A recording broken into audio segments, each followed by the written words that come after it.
El último monstruo de las profundidades se llama Magna Pina. Ahí lo tienen.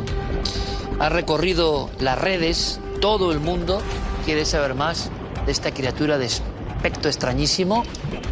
Hay que conocerla porque en los océanos han sucedido unas cuantas cosas realmente interesantes, amigos.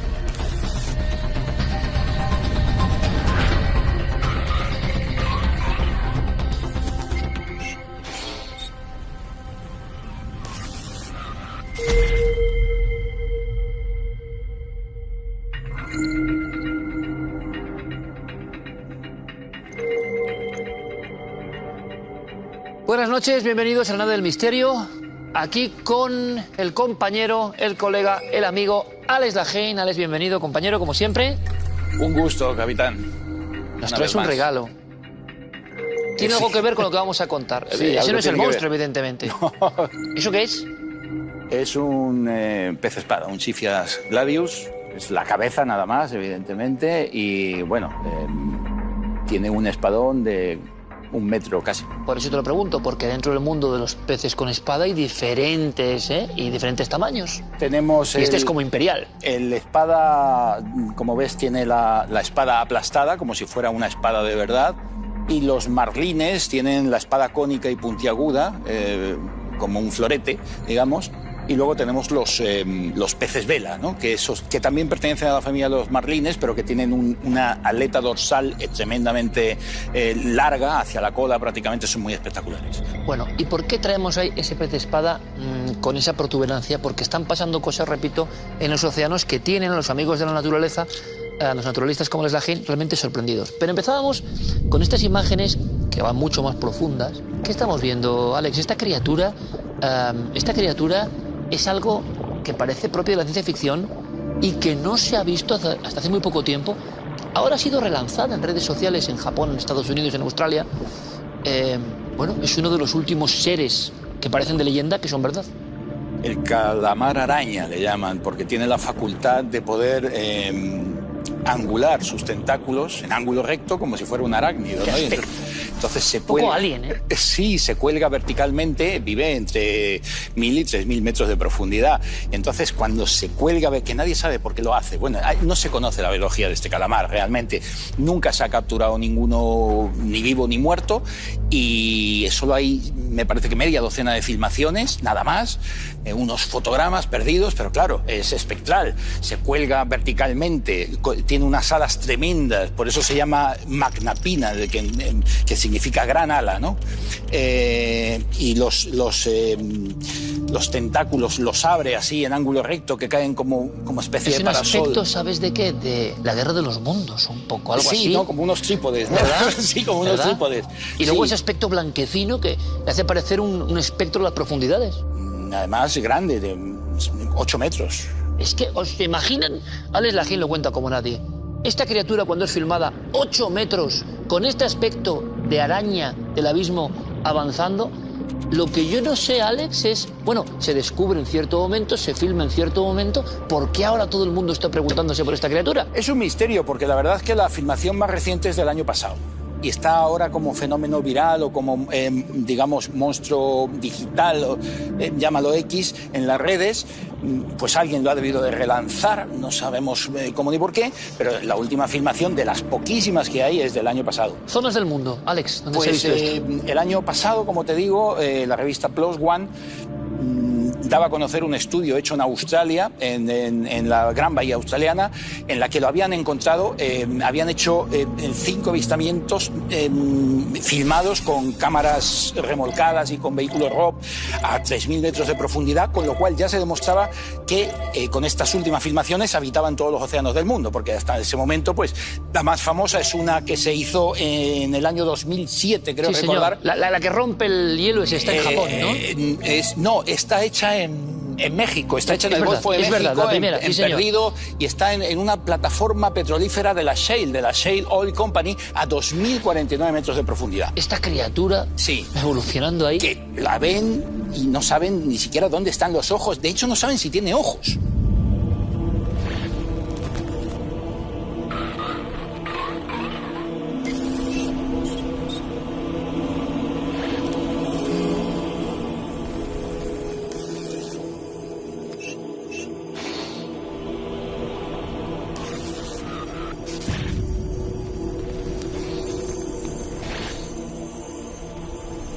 8 metros de este ser, ¿cómo la oceanografía no sabía, no? Bueno, en es realidad, que no hablamos de un pez pequeñito del abismo, que son muy raros pero muy pequeños. Es que hablamos de... En realidad estaba descrito, esto de las descripciones, Iker, te tengo que decir, a nosotros que nos apasiona el mundo de la criptozoología, ¿verdad? Total. Te tengo que decir que esto de las descripciones, siempre un animal es criptozoológico hasta que la ciencia lo bautiza oficialmente y ya deja de ser criptozoológico, ¿no? Ha pasado con muchos animales a lo largo de la historia.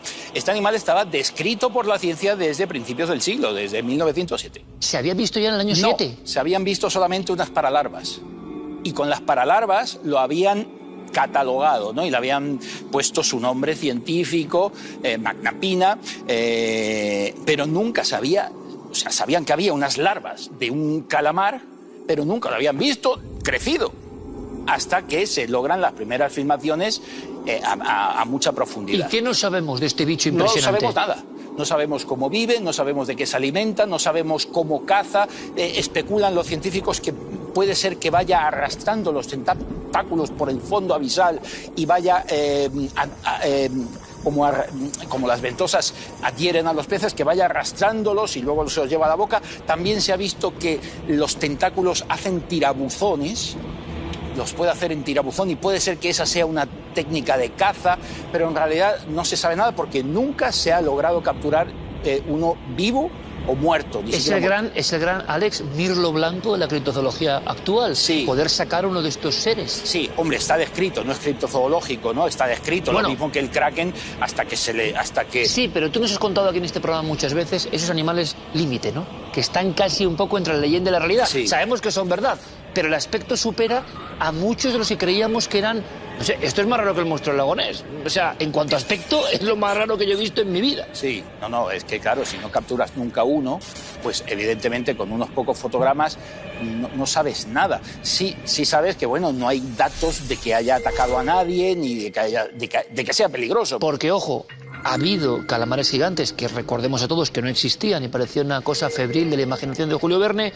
Alex muchas veces nos ha contado los diferentes tipos de calamares. Recuerdo que alguna vez hicimos algún grafismo de alguno que tenía hasta garfios en vez de ventosas, el taningia, y claro, y sobre el peligro. ¿Por qué?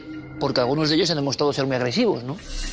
Bueno, el kraken, tú sabes que había sido una criatura críptica desde la noche de los tiempos, ¿no? Testimonios de marineros que incluso llegaban a salir a abrazar los mástiles de los barcos, etcétera. Avistamientos de calamares de 50 metros, que como eran de marineros nunca se han tomado en serio. El famoso grabado de la obra de Pierre Denis de Montfort en 1801, este famoso malacólogo que le da nombre a la especie, Architeuthis dux, y Mesonicoteuthis hamiltoni, que es el calamar colosal, todavía más grande. Se ha llegado a encontrar uno de 16 metros y no saben si puede llegar a más, porque las huellas, las cicatrices que tienen los cachalotes en sus cuerpos de haber peleado en las profundidades con estos calamares son cicatrices de ventosas de 40 centímetros.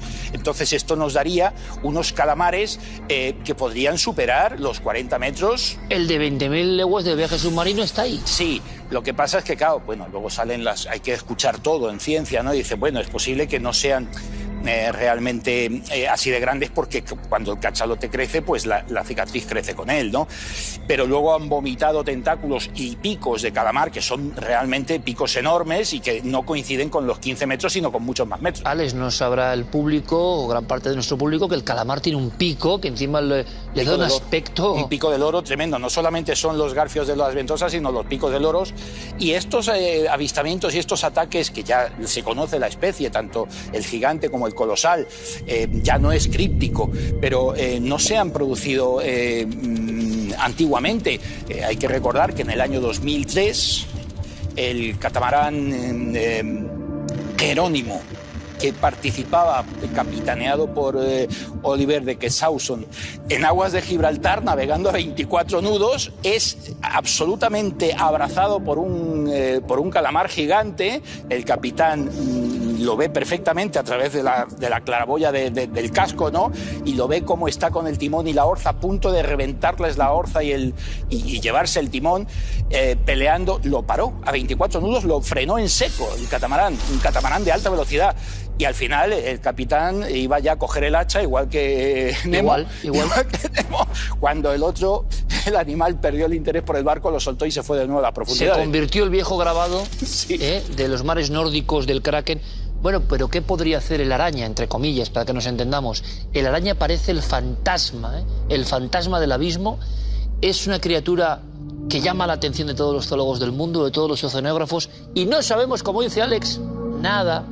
Qué maravilla saber que en el océano impresionante estamos sondeando el espacio, pues hay criaturas, no sabemos si hay extraterrestres de momento, pero criaturas que tampoco son terrestres, de 8 metros, vagan por ahí abajo en todos los océanos del mundo. Y sin embargo, no se han encontrado restos, anatomías, es increíble. Bueno, pero sí encontraron en el 2005, 2 años después de esto del catamarán de Jerónimo, un pesquero ruso se encontró con uno de estos, el calamar subió, atacó al barco, hay imágenes de vídeo que son espectaculares, pues lo lograron grabar, o sea, ahí en la borda del barco el calamar luchando con los bicheros, todos los marineros intentando soltarlo, y está grabado de verdad, es realmente impresionante. ¿Sabremos más cosas del fantasma de los abismos? Bueno, lo iremos viendo. Dice Alex Lahaine que nadie cuenta la naturaleza como él en este país, yo lo digo y lo afirmo. Se pone como una araña, y nadie sabe por qué ni para qué. Si es un acto de defensa, un acto de... Siempre se han grabado en solitario, además, nunca con otros ejemplares, ¿no? Sí. Nunca ahí, nada, 5 o 6 filmaciones, es todo lo que hay. No se sabe absolutamente nada. O sea, conocemos más de la Luna y del universo que del fondo del mar. Esto es realmente verídico. Es un misterio, un desconocido. No es tan desconocido, evidentemente, nuestro amigo el pez espada, poderosísimo, pero sí que hay algo que querías añadir. Algo que está pasando en los mares y que a ti te escama. Sí, bueno, es que en esta crónica crónica veraniega, que ha hecho famoso en internet al calamar araña, pues también tenemos la otra crónica del misterio de los tiburones que están siendo apuñalados por peces espada y que están apareciendo en nuestras costas. Hace nada, en agosto, apareció en Benidorm un tiburón azul, 2 metros y poco, lo rescataron, lo curaron, lo volvieron a soltar en el mar y murió a los pocos días, y ya lo abrieron y descubrieron la punta de una espada de un marlín. Y no es el único. En febrero, el 2 de febrero me parece, en Campello apareció otro tiburón azul con otra espada que le había clavado en el ojo un pez de estos. Siempre van atacando a la cabeza, al cerebro y al ojo, es decir, son ataques premeditados y son ataques que los científicos no saben muy bien por qué. Pero esto, Alex, como pasaba con las orcas, que lo hemos hablado muchas veces de esos ataques, este comportamiento de los peces espada contra los tiburones, ¿se ha dado siempre y ahora ha habido alguna prueba más? ¿O no se había dado, o no se tenía constancia y ahora está pasando? Ahora está pasando más. Hay datos, evidentemente, de ballenas, de tortugas que habían sido espadicheneadas, ¿no? Sí, sí. Clavadas con el estoque de uno de estos peces, e incluso las boyas de las minas antisubmarinos de la Segunda Guerra Mundial tenían espadas clavadas, pero y pescadores nuestros del Levante que alguna vez, desde los años 60, han sacado de sus redes tiburones que tenían espadas clavadas.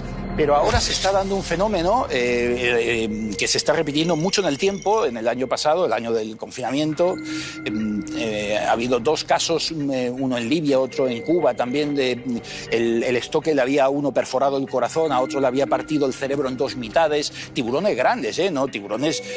claro, no saben los científicos por qué, porque no compiten por el mismo alimento, porque son especies migratorias. Tampoco defienden a las crías porque estos animales, tanto los marlines como los tiburones, sueltan los huevos y no cuidan de la prole. No se sabe muy bien por qué. No es un acto predatorio porque los marlines no comen tiburones ni viceversa. Entonces, ¿qué pasa? Están un poco desconcertados los oceanógrafos porque no saben muy bien. Yo creo particularmente que debe de haber algún recurso que esté escaseando y que las dos especies necesiten de ese recurso y estén compitiendo por ese recurso alimenticio, se supone, pero es toda una conjetura. El caso es que están apareciendo varados, no mucho porque los tiburones se hunden, no flotan y hay muy pocos que lleguen a la arena, pero están apareciendo algunos con espadas de marlines clavadas justo debajo del ojo o sea, además es un acto con precisión. Precisión quirúrgica. ¿Te imaginas lo que tiene que ser esa batalla de estos colosos ahí abajo? Sí, estamos hablando de tiburones grandes, ¿eh? No son pequeños, y los marlines tampoco, ya hasta 500 kilos.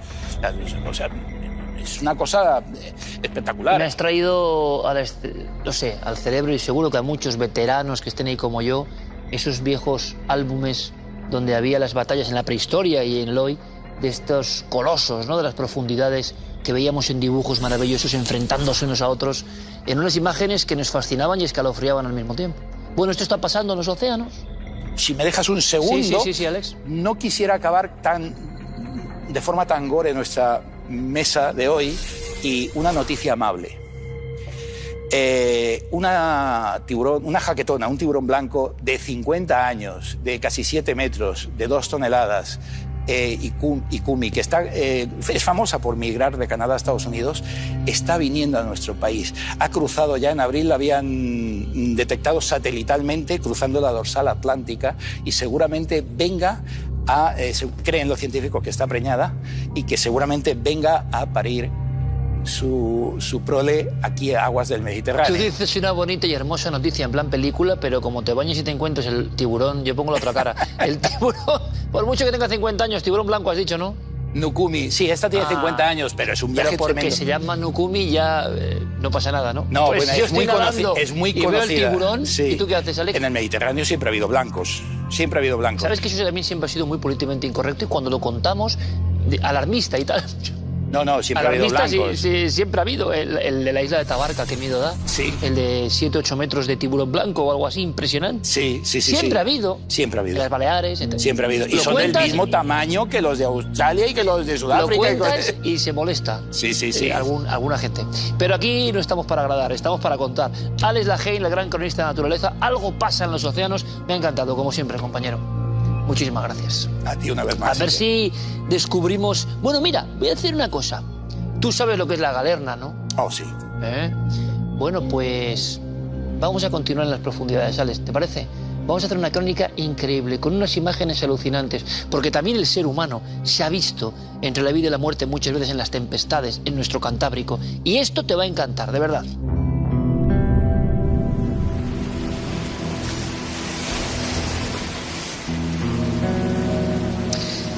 Seguimos en el mar, amigos, seguimos en el mar, en este caso en el Cantábrico. Pocas cosas tan inquietantes como ese Cantábrico un poco oscuro, con el cielo brumoso.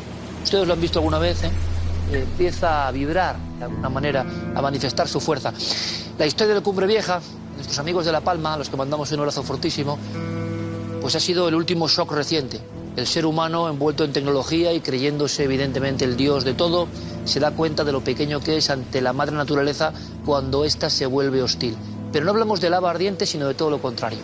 Seguimos en el mar, como digo, porque, madre mía, la gran galerna.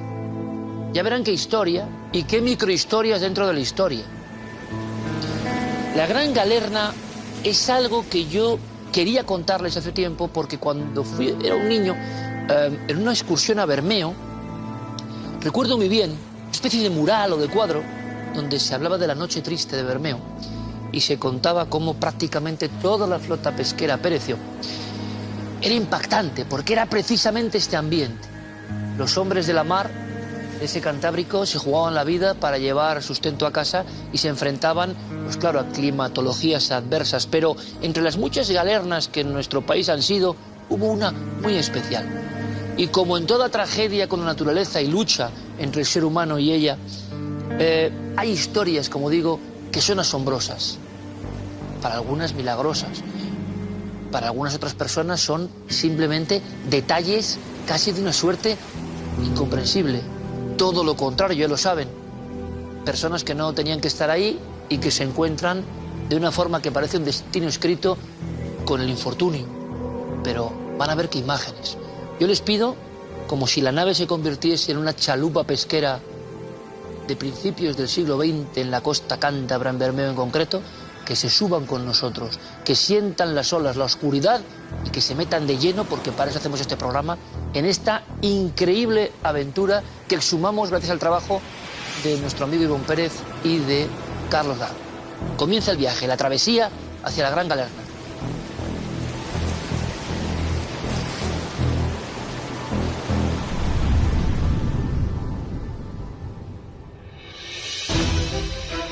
El 11 de agosto de 1912 salimos de Lequeitio en la lancha San Nicolás para la pesca del Bonito. Yo era patrón y conmigo venían otros 7 hombres. Hacia las 9 apareció una galernilla con lluvia. Cada vez el viento era más fuerte. El cielo se puso oscuro y no se veía nada. El mar hacía un ruido horrible y todos los hombres caímos por la amura de babor.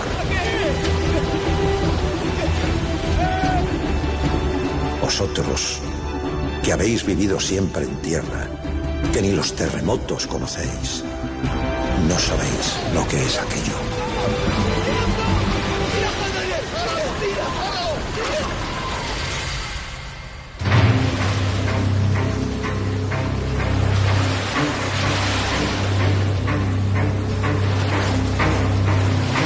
Para los pescadores del Cantábrico es una palabra que significaba muerte.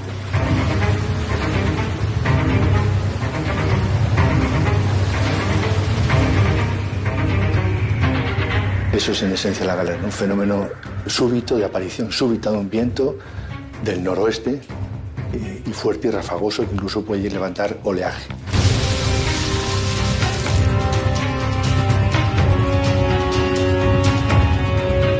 Era muy difícil que un pescador llegase a viejo. Todos los años morían pues varios pescadores debido a galernas. ¿Por qué? Pues porque pescaban en chalupas, embarcaciones tipo traineras que no tenían cubierta. Es decir, a poco oleaje que hubiera, entraba dentro de la embarcación y por tanto se hundía con toda la tripulación. Entonces era muy fácil que naufragaran las embarcaciones.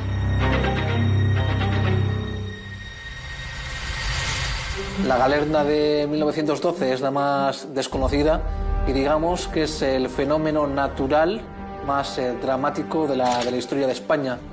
Había sido una campaña bastante inusual la de Bonito en 1912. Los marineros no habían pescado prácticamente nada de Bonito y aparte las lluvias eran torrenciales ese verano. Pero los marineros quisieron aprovechar al máximo las horas de luz, las horas de pesca.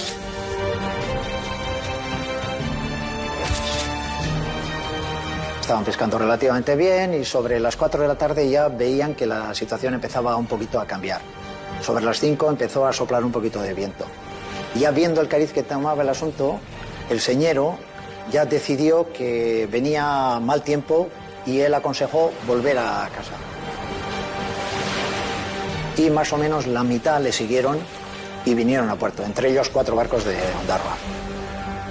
Ese día, el 12 de agosto de 1912, mi abuelo era uno de los señeros y levantó la bandera y dijo que a casa, que vio que venía la galerna, que venía la oscuridad. Él solía comentar: hoy muchas cabezas perderán su chapela. Entonces los otros decidieron quedarse en el mar, junto con 9 balandros norteños, y se aprestaron a pasar la noche. Algunas embarcaciones se intentaron aparejar, pero el problema era que había un temporal tremendo. Los marineros iban viendo cómo sus compañeros, cómo las chalupas se iban hundiendo, cómo las lucecitas de estos botes pues se iban perdiendo.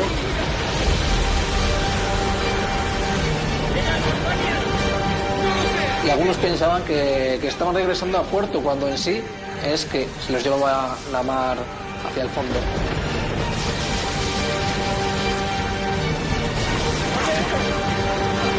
Se supone que a las 4 de la mañana ya no quedaba nadie más y la sorpresa fue que el día 15 al amanecer el Mamelena 12 rescató a Escurza, que había sobrevivido desde las 10 de la noche del día 12 hasta el amanecer del día 15. 56 horas creo que estuvo, un montón de horas. Él era patrón de la lancha de la bonitera San Nicolás y no les quedó otra que atar un mástil que se encontraron en alta mar. Juan Daniel se subió al centro y cada marinero se subió a uno de los márgenes de la cruz.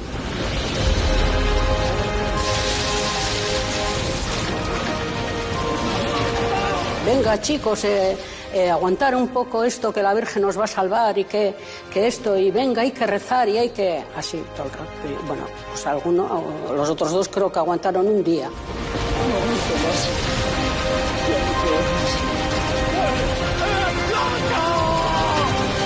O sea, horroroso. Horroroso tenía que ser.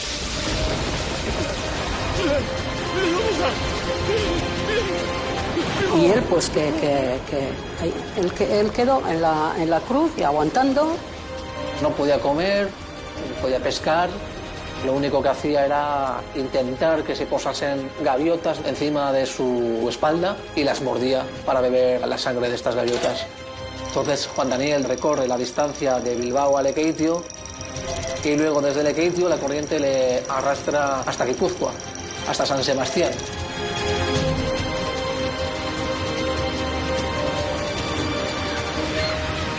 Al tercer día, en el día de Nuestra Señora de la Asunción, un barco que salió dos. Y entonces él dijo, a ver si no me van a ver tampoco estos.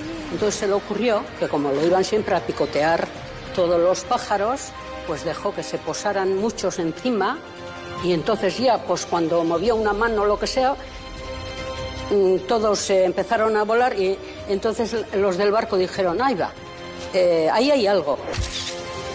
Y le izaron a bordo y él además dice que les dijo, bueno, por mí tranquilos, podéis seguir faenando porque yo estoy bien, ya voy a aguantar. Y entonces no, que le digo, no, si no, pues estaba todo quemado de las picaduras y del sol y de la salitre y bueno, de todo.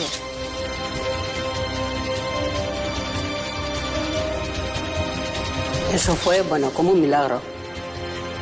Fue como un milagro, ¿por qué? No vas a pensar, en 3 días que pues estarían todos llorando la muerte, como es normal, y luego que aparezca, eso fue como un milagro.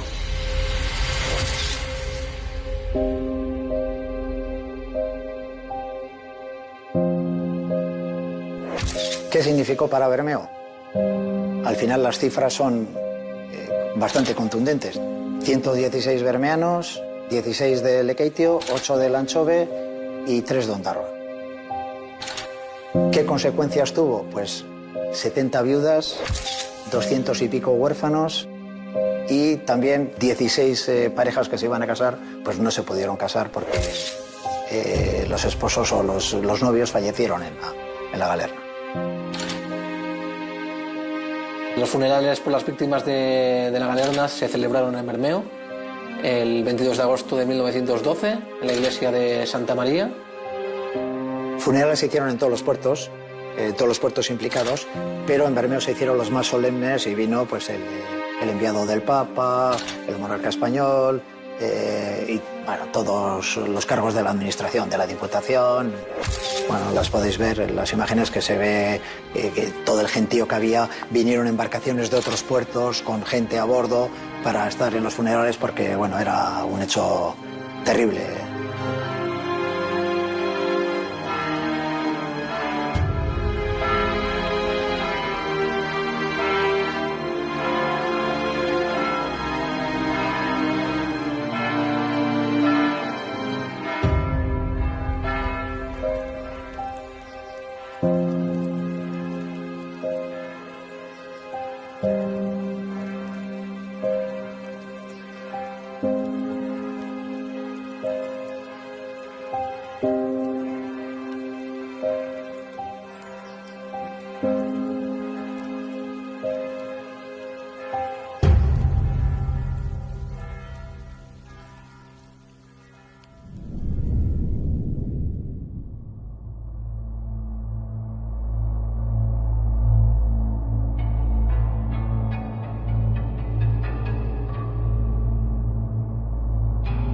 Espectacular el reportaje que acabamos de ver, donde cabe casi todo. Rezos, personas que se salvan milagrosamente, personas que por desgracia fallecen, tormentas. Bueno, un reportaje que, como vemos, tiene absolutamente de todo. Como también lo tiene esta noche el testimonio que les traemos a estas sillas blancas. Ya saben que aquí Los testigos cuentan en primera persona sus vivencias y algunas de esas vivencias tienen que ver con lugares marcados, con algunos sitios donde no se ha pasado especialmente bien. En este caso tenemos que viajar hasta Estados Unidos. Tenemos a nuestra invitada esta noche que se llama Jill Roy. Buenas noches, Jill. Hola, buenas noches. Decía que teníamos que viajar a Estados Unidos para irnos hasta esa casa que tenemos justamente detrás de ti, a la casa de tu abuelo. De mi abuelo. Cuéntanos, ¿cuántos añitos tenías cuando empiezan a ocurrir esas cosas que tú, siendo tan pequeña, no podías entender bien? Pues tendría unos 6 añitos, más o menos aproximadamente. Era un verano, por lo cual me quedaba a lo mejor 6 meses para hacer los 7. Y habíamos viajado a Estados Unidos porque mi padre era militar para entonces y le iban cambiando de base cada X tiempo. Entonces nos mandaron a Nueva Jersey, pero como era verano, no tenía colegio y hasta que le dieran un lugar donde poder estar con la familia, pues nos fuimos a ver a mi familia a Indiana, a mis abuelos, que ellos vivían separados, estaban divorciados para entonces, y ahí nos quedamos una noche en casa de mi abuelo.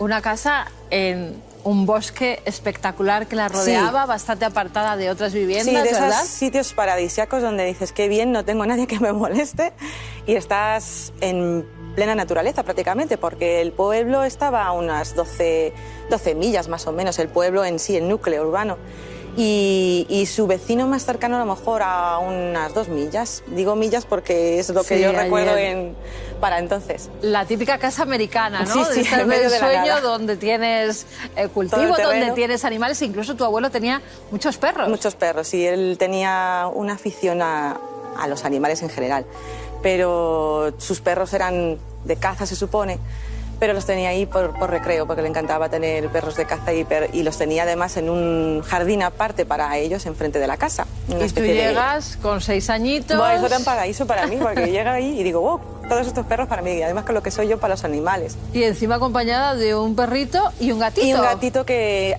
previamente, antes de ir a casa de mi abuelo, que es donde nos íbamos a quedar, porque su casa era más grande, entonces pasamos por casa de mi abuela y cogí un gatito, de esto que su gata había tenido una camada y es que estaba ahí para mí el gatito. Entonces me lo llevé también a casa de mi abuelo y la verdad que me encantó el sitio por eso, por los animales y porque todo parecía ser perfecto para mí, por lo menos. Pero al entrar en la casa en sí tenía un aspecto bastante tétrico, ahora que lo miro atrás, porque en ese momento para mí era una casa como otra cualquiera.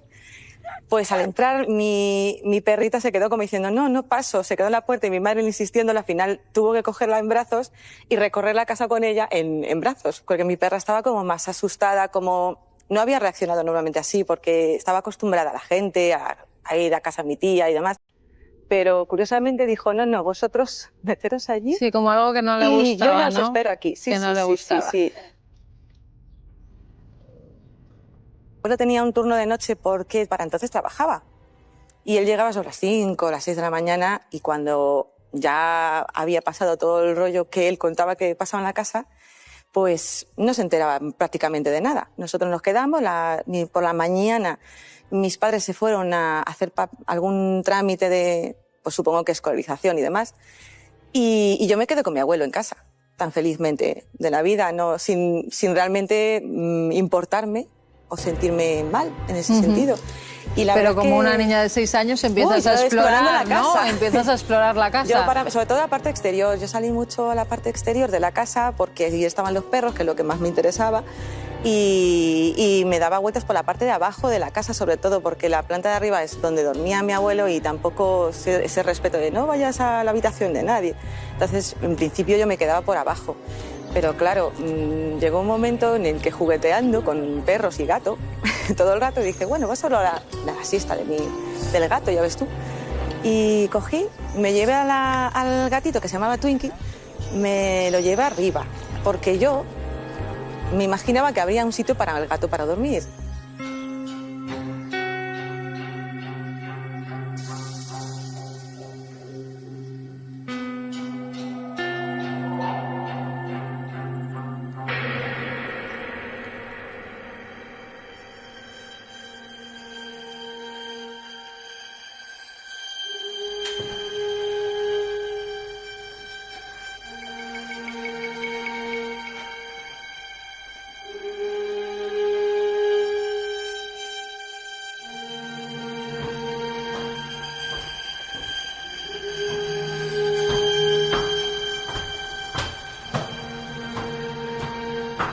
Y la habitación de mi abuelo era toda la planta de arriba, era prácticamente igual que la de abajo, nada más que habitación, y luego una parte separada donde había una puerta para una especie de trastero que tenía él.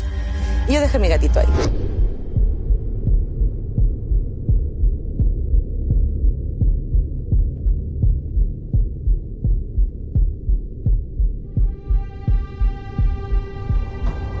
Luego bajé, tan felizmente me estuve un buen rato con los perros de nuevo. Mi abuelo estaba haciendo cosas en el jardín porque tenía un cobertizo aparte y ahí también tenía un poco de herramientas. Él también le gustaba trabajar la madera, entonces estaba haciendo cosas. Y yo, pues felizmente, a mi rollo, por así decirlo. Cuando ya pasó un rato, consideré que era momento ya de llevar al gatito. Que yo me acuerdo que en ese momento que entré, es como que la casa también estaba un poco más oscura, porque en el salón tenía de estos sillones de cuero oscuros que... Como los Chester, ¿no? Sí, de los antiguos. Más lo que era una sensación de oscuridad. Y de silencio. Y de silencio.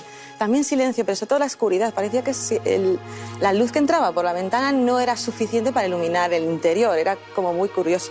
Yo subí a la habitación tranquilamente por mi gatito y de esto que cuando voy a salir recuerdo ver a mi abuelo durmiendo, o sea, una persona. Yo pensé que era mi abuelo.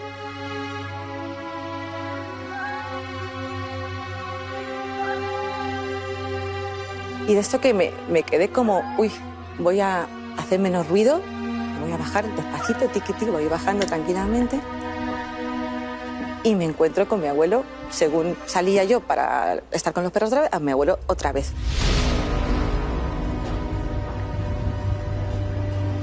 Entonces, claro, me quedé como diciendo... Para mí en ese momento era como, no importa, pero con el tiempo dices, ¿quién sería estaba eso, en la habitación, ¿no? No importa, claro, porque yo no conocía... Tú lo ves tan físicamente, ¿no? Que hasta haces el ademán de no hacer ruido para que no se despierte quien tú creías que era tu abuelo. Sí. Tengo ese recuerdo de ver en el fondo de este lado de la habitación a mi abuelo durmiendo. Como no lo había visto durante la mañana mucho, y hacía ya un rato que no lo había visto, pero... Tampoco me percaté de esto que cuando eres niño no prestas atención si está en la labor o si está haciendo no sé qué. Yo iba a lo que iba. ¿Te chocó cuando le viste abajo sí, en la...? Me quedé un poco petrificada. No petrificada, sino intentando conectar una lógica. Es decir, llegué a pensar, digo, sería una persona que invitó a mi abuelo a dormir, a lo mejor. Pero no, con el tiempo hemos estado hablando, sobre todo mi padre. Mi padre, no nos quedamos más. Porque resulta... ¿No le dijiste nada en ese momento a tu familia? En ese momento no, pero cuando volvieron no le dije nada ni siquiera a mi abuelo, porque claro, estaba intentando filtrar lo que digo, uy, qué raro. Total que cuando llegaron mis padres, ellos me comentan que me preguntaron qué tal la mañana, porque habían estado, no sé si 3 o 4 horas por ahí. Y yo, pues bien, y según mi padre me dice, no quisimos quedarnos más porque nos diste a entender que habéis estado jugando con fantasmas, arriba con las cajas. Y cierto es que yo había escuchado, esa parte la tengo como más borrosa, yo había escuchado en la otra lado de la habitación, cuando fue a acostar al gatito, unas cajas, las cajas que tenía, realmente no se veía bien, pero unas cajas de madera y de cartón, y me dio la impresión de que alguien estaba como cuando corres una caja hacia otro lado, porque te está estorbando, y además con el sonido de la madera, porque el suelo era de madera. Yo entré, me asomé y nada, pero lo tengo como borroso. Y según mi padre, se fueron por eso, porque no querían pasar una noche más, porque ya de por sí la casa les daba bastante yuyu, a mi madre también, porque dice que era como un silencio demasiado sepulcral. Y yo pues no recuerdo pasarlo tan mal en ese sentido. ¿Te sentiste observada en esa casa? Sí, a lo mejor en el salón. Mi abuelo contaba, después, cuando ya pasó, ya más mayor, nos contaba que en el salón él escuchaba gente andando. Gente andando, y al principio de vivir allí, él bajaba, ¿qué pasa aquí? No había nadie, la oscuridad del salón, porque digo, no me extraña que haya algunos seres aquí, es que es súper oscuro. Y también que le llamaban a la puerta. De madrugada, ¿no? Sí, de madrugada. Y de hecho, cuando nos quedamos, le comentó a mis padres que si oían un coche entrar o en lo que era el drive-thru, que ahora mismo no caigo cómo se dice en español, la entrada del garaje, pues que no hicieran caso. que no contestaron porque era normal. Y claro, les cuentas eso a mis padres. Luego vienen al día siguiente y digan, bueno, mi abuelo está loco. Y al día siguiente encima les digo, sí, están jugando. Yo no recuerdo eso, pero mi padre dice, sí, Sí, que les comentaras, ¿no? Que estabas con esos amiguitos invisibles jugando. Y yo, pues no ahí recuerdo bien esa parte en la que les conté qué es lo que había hecho. Luego sí, más adelante se lo conté. Digo, es que yo en la habitación del abuelo estaba el abuelo durmiendo. Y había alguien al otro lado, alguien moviendo algo. Digo, pero cuando no... ya se comenta esto en familia, Gil, ¿cómo lo interpreta tu abuelo? ¿En el lugar había ocurrido algo? ¿Hay algún tipo de hallazgo que se haya producido en las inmediaciones? ¿Ocurrió algo cerca?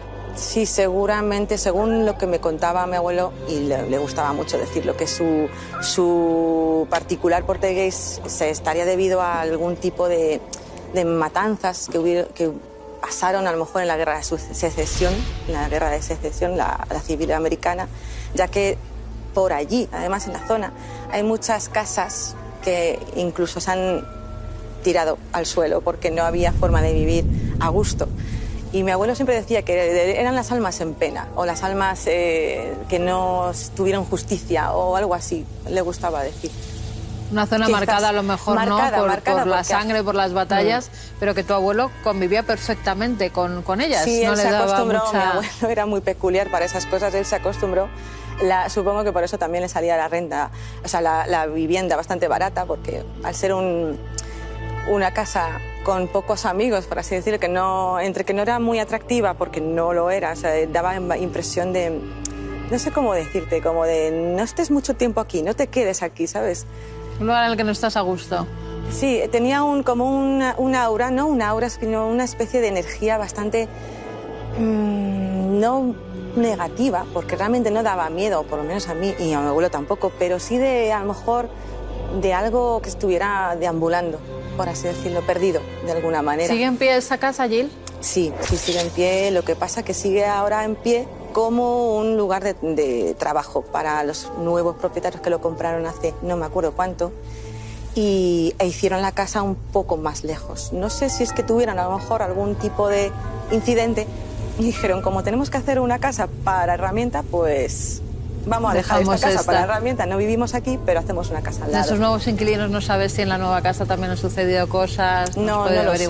No lo sé. Algún día iré a descubrirlo para preguntarles. ¿Volviste a ir después, de más mayor, no, a visitar a tu abuela? Por esa zona no. Por lo que es la zona de donde vivía mi abuelo, no. Cerca sí, pero no hemos pasado por allí. A lo mejor en un futuro iré, porque no está muy lejos de donde vive mi padre, allí en Estados Unidos. Lo único es que como no vivía allí ya, era un poco como ir a casa de alguien que no conoces también. Pues Gil, seguro que hay mucha gente que se siente identificada esta noche con tu testimonio, personas que hoy en día siguen viviendo esos fenómenos, ¿no? A veces inexplicables. No tiene por qué ser caserones perdidos en el bosque, en América, en plenas ciudades, casas antiguas o casas nuevas que tienen un pasado, esos terrenos, que ha ocurrido algún hecho luctuoso o no sabemos por qué de repente se nos presentan en nuestro propio domicilio. Yo te agradezco de veras que nos Gracias cuentes... a ti por el interés. Esa vivencia, ¿no? Que los niños pequeños muchas veces no les damos importancia a lo que nos cuentan. Y el mundo mágico en el que viven hace que no se asusten tanto, pero los niños me imagino a mis padres. Ven más allá. Tus padres lo tendrían que haber pasado un poquito peor. Cuando les Mil dije gracias, eso. Gil. Venga, gracias a ti. Te dejo aquí, ¿vale? Que me voy inmediatamente con Iker, que vamos a Viral.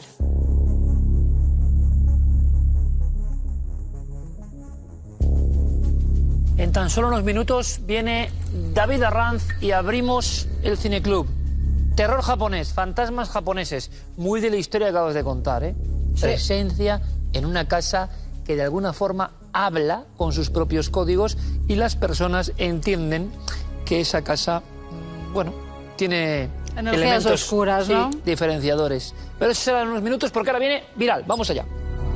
Pues aquí tienes el menú de esta semana. Empezamos por el tonto de la semana. Claro. Aquí lo tienes, La es vieja ruso. tradición nueva ya. Es ruso. Ruso. Ruso. Campesino.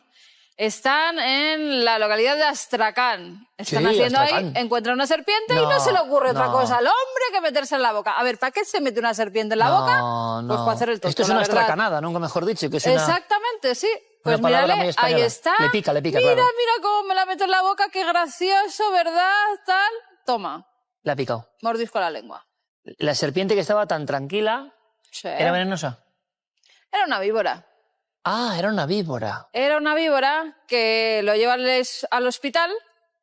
Como habían pasado ya bastantes horas, shock anafiláctico y a la tumba. Es un poco fuerte con el tonto de la semana, ¿eh? O sea, lo del spray... Pero vamos a ver, ¿por qué la gente se mete El una comer, serpiente ya. en la boca? ¿Por qué la gente se mete spray matamoscas en la cara? Hemos visto Pues- recientemente, por desgracia no vamos a reproducirlas, pero esas imágenes angustiosas de la En chica Torrevieja. saltando a un mar embravecido.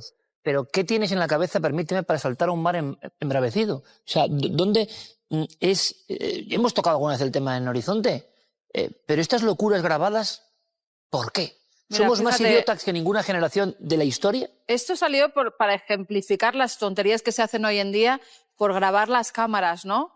Que nadie se lo tome como que insultamos a la gente o... No, es que estas cosas precisamente para que nuestros niños, nuestras niñas Hombre, claro. no lo hagan, no caigan en ello, pues se tienen que No mostrar... cojas una serpiente, aunque sea muy No coja una popular, serpiente no le y se tires la al mete en la agua, boca. no le tires al agua No te tires embravecida. al agua cuando hay bandera roja, cuando ya no hay, no hay personas que están vigilando la playa y además en un sitio, en ese sitio de Torrevieja, donde pues hay una serie de remolinos que con el agua así es que te vas Pero por grabar. a morir. Entonces, recordamos la historia de esa TikToker famosa turca que se cae no sé cuántos pisos por grabarse, pero... Te traeré alguno más de otras cosas que se están haciendo, de otros retos Sí, virales claro. que se están haciendo. Pero que no es reírse o no, es reírnos en todo caso de todos nosotros, de nosotros mismos, de la humanidad. Es decir, pero ¿por qué somos tan idiotas que hacemos esto? Nadie lo entiende. Sobre todo, ¿por qué luego esto es popular? ¿Alguna vez en la historia, sin haber teléfonos tipo bien móviles, un tipo formado, se ha metido una serpiente en seguro la que boca sí. o no? Puede que sí. ¿En Gran serio? pregunta, gran pregunta. ¿Por Pues qué no se lo hace sé. para ser visto? Claro, Es la clave. por eso te digo. Venga, Para 4 amigos no lo haces, para 1 millón, venga, me meto la víbora en la boca, la víbora pero aspira en la este hombre boca. no creo que tenga 1 millón de seguidores. La verdad que no sé no, para qué, pero para qué pretendía lo quizá hacía. tenerlos, porque, en fin, es Bueno, increíble. pues ahora los va a tener, pero por desgracia, por ¿Qué es otra eso? cosa. ¿Es otra víbora eso? ¿Qué es eso? No, esto es un cocodrilo, mira qué mono. Un cocodrilo que tienen de mascota. Domingo por la tarde, ¿qué hacemos? Igual que se tumba el perrito contigo no a ver una peli. No. Pues mira, aquí se tumba Y el cocodrilo cocodrilito. ha sido criado por ellos. Sí. Tiene unos ojos que la verdad es una ternura, ¿eh? Está teniendo Pues es millones verdad, de visualizaciones. Pero dices, ay, pobre, ¿no? Que está como un puede perrillo ahí comer, al pero lado. es Te así. puede comer, te puede pegar un mordisco, te puede dejar sin mano. Pero mira cómo se sube, como si estuviera acostumbrado ya. Venga, hora de la siesta. Me voy a subir. Es un pedazo animal, ¿eh? Yo tengo una cosa, O sea, es que yo tengo una idea. Yo pienso que todos los animales, todos, son buenos. Siempre lo he pensado. Es decir, que un animal, si tú le das ese confort, ese cariño, desde el principio, la tendencia es siempre a hacer cosas buenas en vez de cosas malas. claro, pero las reacciones que pueden tener, que la Eso asustes sí. o que algo a lo Eso mejor sí. pues puede Y que tenga una reaccionar. capacidad No de es lo una zarpa mismo que te muerda un que te perrito quita de la 1 cara. kilo que te muerda Claro, pero este animalillo. que lo conocemos por muchos amigos y mucha gente. Sí, Especies sí. que te matan, que te pueden matar, cuando han sido criadas o troqueladas, que diría el maestro Félix, son como un perrico. Mira, Son es que exactamente tiene unos igual. ojillos que dices, ay, Son exactamente cosa más igual. mona. Es increíble. Venga, mira, esto no es tan mono, esto es más asco. La ameba de la muerte. Tú imagínate ¿Pero por que- qué leche de soja o algo Espera, así ahí? O sea, no, es... la conjunción me inquieta ya. Voy para atrás. No, Entonces, salió está una para botella atrás. de leche. Leche de almendra, que la compran en Reino Unido, ven que hay algo en el taponcillo como gris, empiezan a abrir y cuando abren y vuelcan la leche La ahí oluturia. en él, se encuentran, no se ha sabido qué es. No. Dicen, algo marino, una especie de ostra o de almeja o no sé. ¡Qué asco! Yo no sé ni siquiera es marino, ¿eh? Yo creo que es algo podrido ahí que se ha quedado en el fondo, en el fondo de la leche. Pues imagínate- Pero tú imagínate echarle un buchito. De Que esto los que va, que amigos... es muy eso americano de- y también. de que así, vas de como ahí, decía mi amigo Alberto Granados, de riascas, que se ponen así con le el echas bidón. un buchico y te da en la boca con la cosa esta. Si no o hace sea, falta es como- abrir, ¿no? O sea, si no hace falta abrir, es un poquito y bebes. Sí, Y luego este va ves el esto. taponcito. Lo que pasa es que se dieron cuenta antes de beber.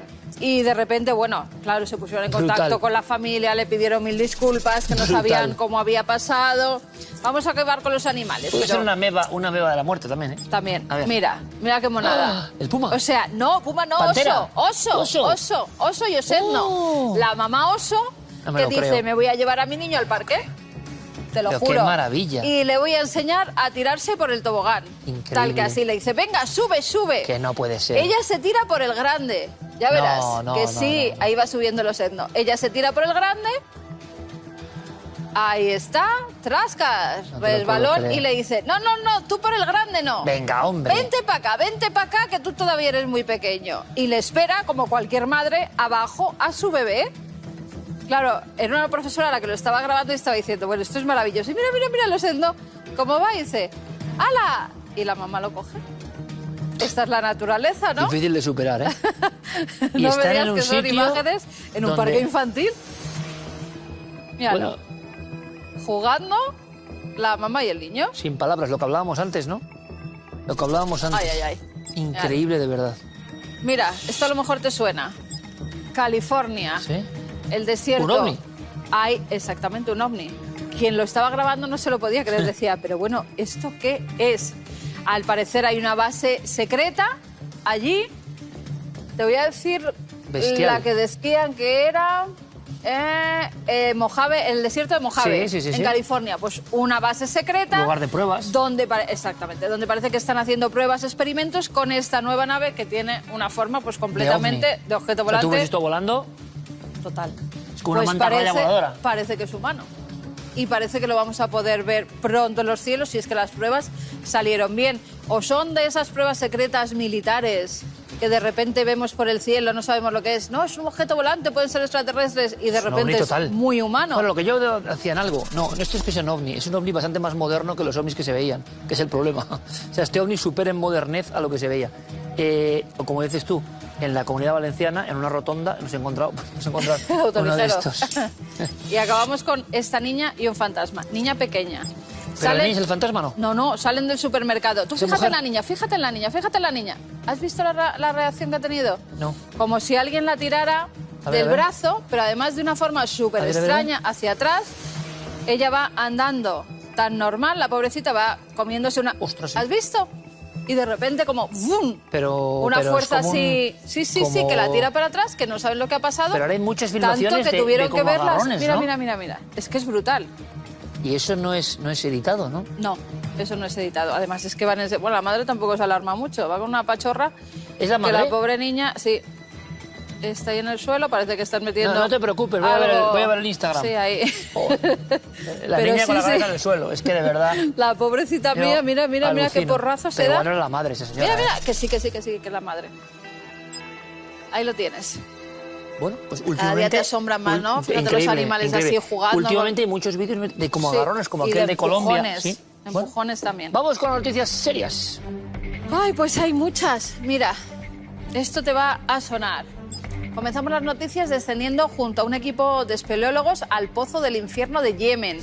Esta maravilla natural, también conocida como Pozo Bar Out, ha sido desde siempre temida por los lugareños que consideraban que allí habitaban todo tipo de seres malignos. Pero por primera vez en la historia, el equipo de exploración de cuevas de Omán descendió los 112 metros que tiene de profundidad y encontró todo tipo de animales muertos, varios tipos de serpientes y hasta las conocidas como perlas de tierra. En el pozo se recogieron muestras de agua, rocas, tierra y algunos restos de animales que se están analizando para saber a qué era pertenecen. Alucinantes imágenes. Brutales. Era un pozo con historia como el Pozo de Cola y otros, ¿eh? Con historia de genios malignos, de Dijins. Pues no, la gente no quería bajar allí porque decían que, claro, que todo esto estaba habitado por seres malignos y entonces ni siquiera se acercaban. Pero esto desde hace... Mira, estas son las perlas de cueva, que yo no lo sabía, pero son esas que se forman ahí. Brutal. Como brutal es esto también, en Perú. Viajamos hasta Chilca, donde un equipo de arqueólogos ha hallado 8 fardos funerarios de más de 800 años de antigüedad. Los cuerpos fueron enterrados acompañados por objetos de su vida cotidiana, como platos de mates, de calabaza, usos para tejer alimentos, tejidos con decoraciones y algunos instrumentos musicales como una zampoña o una flauta peruana. Los fardos fueron colocados dentro de una pequeña cámara excavada en la arena y cubiertos de una techumbre de troncos y esteras reforzadas con barro.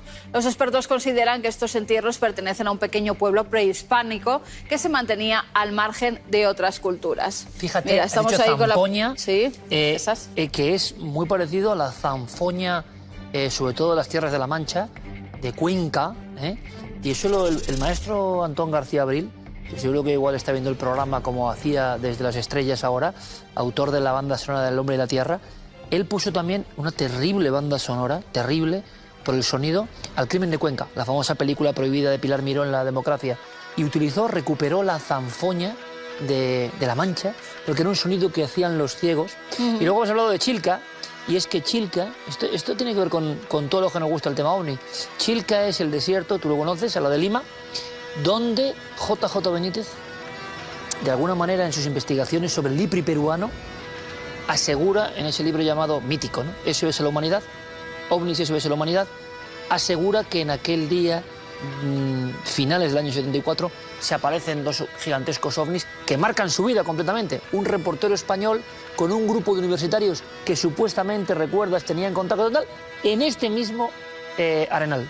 Y esto mismo lo hemos visto nosotros cuando estuvimos viajando por Perú, ¿verdad? Sí. Que te encontrabas casi pues por todas partes, flor de arena. A flor de arena, efectivamente, sí. estos fardos funerarios. En México, recientes estudios prueban que hubo humanos en América hace más de 23.000 años. Las huellas encontradas en White Sands, que se formaron en lodo blando en los márgenes de un lago poco profundo, son la muestra de que hubo actividad humana en esa zona milenios antes de lo pensado. Investigadores del Servicio Geológico de Estados Unidos han utilizado la datación por radiocarbono de las capas de semillas por encima y por debajo de los horizontes de la huella. La investigación publicada en Science ha utilizado técnicas geofísicas no invasivas, pioneras en este tipo de datación, que centran en estas pisadas de niños y adolescentes en el Pleistoceno. Junto a ellas hay huellas de animales extintos como mamut, perezosos terrestres gigantes, lobos y grandes pájaros. Anteriormente se pensaba que los humanos ingresaron a América hace aproximadamente 16.000 años, después de que se derritieran las capas de hielo de América del Norte, lo que abrió las rutas de migración. Ahora se tiene la certeza de que fue mucho antes. El primer americano, como diría Ceram, el gran investigador, ha sacado a la Graham Hancock un estudio sobre antes de América, y toda la sensación de que América es un territorio miles de años antes, con muchos movimientos que desconocíamos. Y es más, en unas semanas quiero que venga aquí Javier Sierra a contarnos un hallazgo sobre precisamente América mucho antes del descubrimiento. Siempre hay una cantidad tremenda de datos a ese nivel y los pondremos. ¿Por qué siempre las huellas son de niños y adolescentes? En las cuevas, en el barro, es que siempre son, ¿verdad? Como una gran pregunta que no se ha podido resolver. Como de pequeños. Mira estas imágenes. Acabamos en el Mar Blanco, en Rusia, donde se han captado unas imágenes submarinas en las que se aprecia cómo la conocida como gelatina de peine de cigarro se traga a otra similar. Alexander Semenov fue el artífice de esta filmación, en la que esta especie de ser transparente de unos 30 centímetros de longitud y luminescente engulle poco a poco a una gelatina de peine del norte. Ambas, que carecen de ojos y tienen poco cerebro, detectan a sus presas gracias al sistema sensorial que tienen alrededor de la boca. En cuanto sienten que la víctima se acerca, abren la boca en forma de campana hasta que se la tragan, lo que puede durar unos minutos. Después cierran la boca y digieren a la presa en la cavidad gástrica. Ahí parece todas... ciencia ficción, parece ciencia ficción. Ya comiéndose a otra ya. Mares engullendo a otros, como si fuera esto el comecocos, ¿no? Mira, hacen ahí como un... La gente anda buscando extraterrestres, que es normal, pero dices, pero si hay criaturas que superan marino, a alguien y están allá abajo. En el fondo marino hay absolutamente todo. Como el eterno fantasma japonés, que es blanco y pelo negro así por delante. Negro. Sí, claro. O niño. Niño muy chungo, blanco, niño japonés chungo. Bueno, pues irrumpió en todos los videoclubs y salas de cine del mundo, se convirtió en una huella nueva para el séptimo arte. Daba un miedo especial que nadie entendíamos por qué daba ese miedo. Todas esas raíces, todo eso de dónde surge, en el cineclub.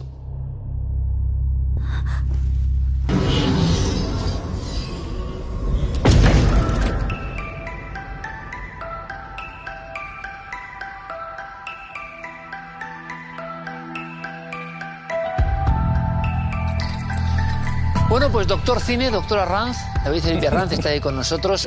Ponemos los dos rombos, pim, pim, quiero que aparezcan los dos rombos. Esto es un tributo ochentero, setentero, porque a partir de aquí el impacto visual y la carga psíquica es cosa mayúscula, porque Japón es el territorio de un miedo que es diferente a todo. Yo soy un fascinado con Japón y creo que es el territorio más diferente, distinto, singular en el planeta. Se parece muy poco al resto del planeta. Claro, hay unos miedos que vienen de muy atrás. David, como siempre, bienvenido, amigo mío. Muy buenas, Iker. Encantadísimo de venir aquí. Sobre el espeluzne japonés, podemos empezar por el final, si te parece, en esta labor casi de arqueología cinéfila que vas a hacer. Queremos buscar el origen. ¿Por qué nos da miedo y es un miedo distinto el terror japonés? ¿Por qué? El miedo japonés nos da auténtico escalofrío porque es muy ancestral. Ellos tienen muy asimiladas ciertas creencias, pero te hablo incluso de un periodo medieval, muy anterior a la modernidad, que han conservado, te digo, hasta el día de hoy. Incluso uno pudiera pensar, ¿qué conexión hay entre The Ring de Gore Verbinski, la adaptación con Naomi Watts, y los terrores ancestrales japoneses? La hay, existe. De ahí que ciertos hallazgos verdaderamente terroríficos y muy asentados casi en su psique colectiva, pegan de lleno en Occidente cuando se estrena, ¿no? Porque ellos tienen una elaboración ya casi diríamos de terror metafísico. Por eso es un se nos mundo pone la nuevo y carne. paralelo, diferente, una imaginación que no podemos ni concebir y por eso nos espanta. Es como cuando uno ve de repente, no sé, un cuadro del Bosco y dice, pero esto, ¿de qué mente ha salido esto? Pues esto pasa con el terror japonés. Es más, simplemente como detalle, David, hay elementos, para mí la película más terrorífica de todos los tiempos, El Exorcista, hay un momento que es brutal, emblemático y que tiene que ver, y yo no lo sabía, con el terror japonés. Siembra la semilla, nunca mejor dicho, de lo diabólico en este caso. Sí, cuando William Friedkin ve Onibaba y ve Onibaba, que ve esa máscara. Es una película en blanco y negro que en principio, oye, hoy pudiera uno pensar, la verdad es que nos da mucho miedo. Pero la historia que está detrás, que es la historia de esta máscara demoníaca, en diferentes grados de endemonización, Friedkin ve ahí una oportunidad y dice, ¿por qué nos aterroriza tanto esta máscara? Claro, la primera vez que aparece esta máscara, Iker, es en el año 1558, en pleno Renacimiento, podríamos decir, la equivalencia a nuestro Renacimiento. A alguien en el teatro, en este caso en el teatro no, se le ocurre que esta máscara, y además, Iker, dependiendo de la posición que adopte, esto es lo más escalofriante. Fíjate, para diseñar esa máscara depende, y el actor, si se mostraba de frente era una cosa, si se inclinaba era otra, a tal punto estaba tan bien diseñada, y sobre todo, la arquitectura de la máscara estaba confeccionada a base de sucesivos y ancestrales sustos. O sea, ¿qué quiere decir? Que son historias que no es que alguien haya pensado, voy a hacer una película. No. Estamos hablando de siglos de pánico. Claro, y Friedkin, para hacer El Exorcista, en esta máscara blanca, que es la máscara más terrorífica, en esta cara blanca realmente de ese demonio Pazuzu que está entrando ya en la lujosa casa de una familia americana de éxito, ¡pum! La emplea Friedkin como uno de los primeros elementos absolutamente subliminales en la historia del séptimo arte. Y el origen es esta increíble historia del siglo XVI. Los fantasmas japoneses son tan extraños, irrumpen en los años 90, creo que a nivel comercial, podríamos comentarlo, David, y nos dejan a todo Occidente como, ¿qué es esto? Hay varios elementos clásicos en esos fantasmas. ¿Podríamos diseccionarlos, David?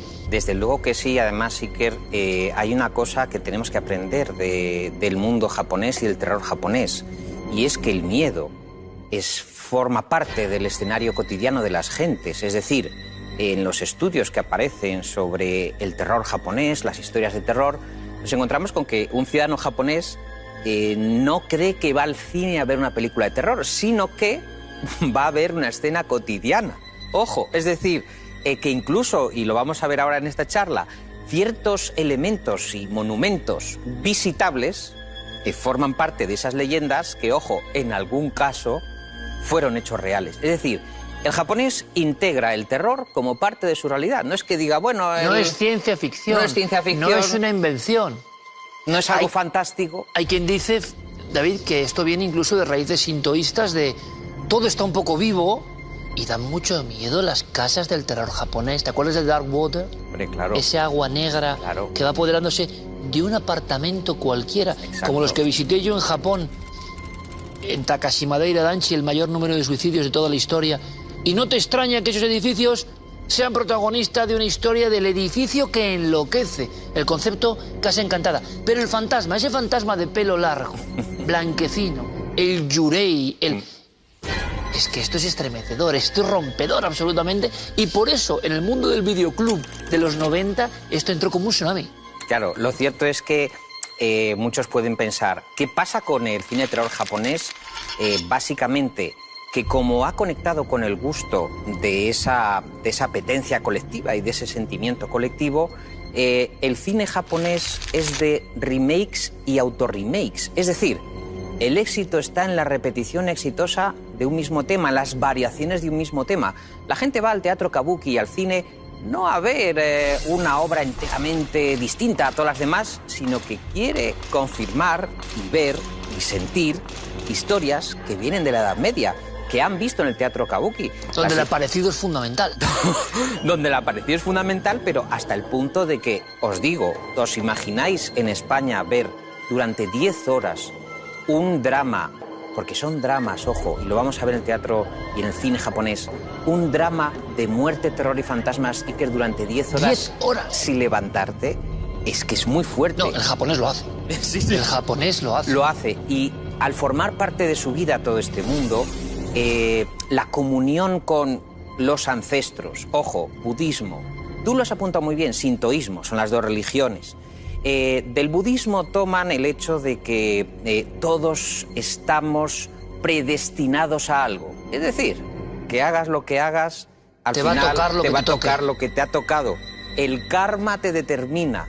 Bueno, todo el mundo de los fantasmas Iker está determinado por el karma, es decir, fantasmas de repetición, que tú los has trabajado durante muchos años, concurrencias espaciotemporales que se repiten en bucle. Totalmente. Que hagas lo que hagas, este es el mensaje, aunque, y es lo que pasa en The Ring y en The Water, que aunque tú te interpongas, aunque tú intentes hacer un exorcismo, ese bucle se va a repetir ad infinitum, porque siempre ha sido así desde el origen de ese fantasma. Bueno, ahí tienes The Ring, que para empezar a saber un poco del cine japonés, era solo una primera parte, tenemos que ir a la que rompe todo el género, a la que nos muestra el fantasma violento que vuelve, la que nos muestra todo, el renacimiento del cine japonés. ¿Qué tenemos que saber de esa película, don David? Fíjate, te voy a contar una historia para que veáis que todo tiene una base real.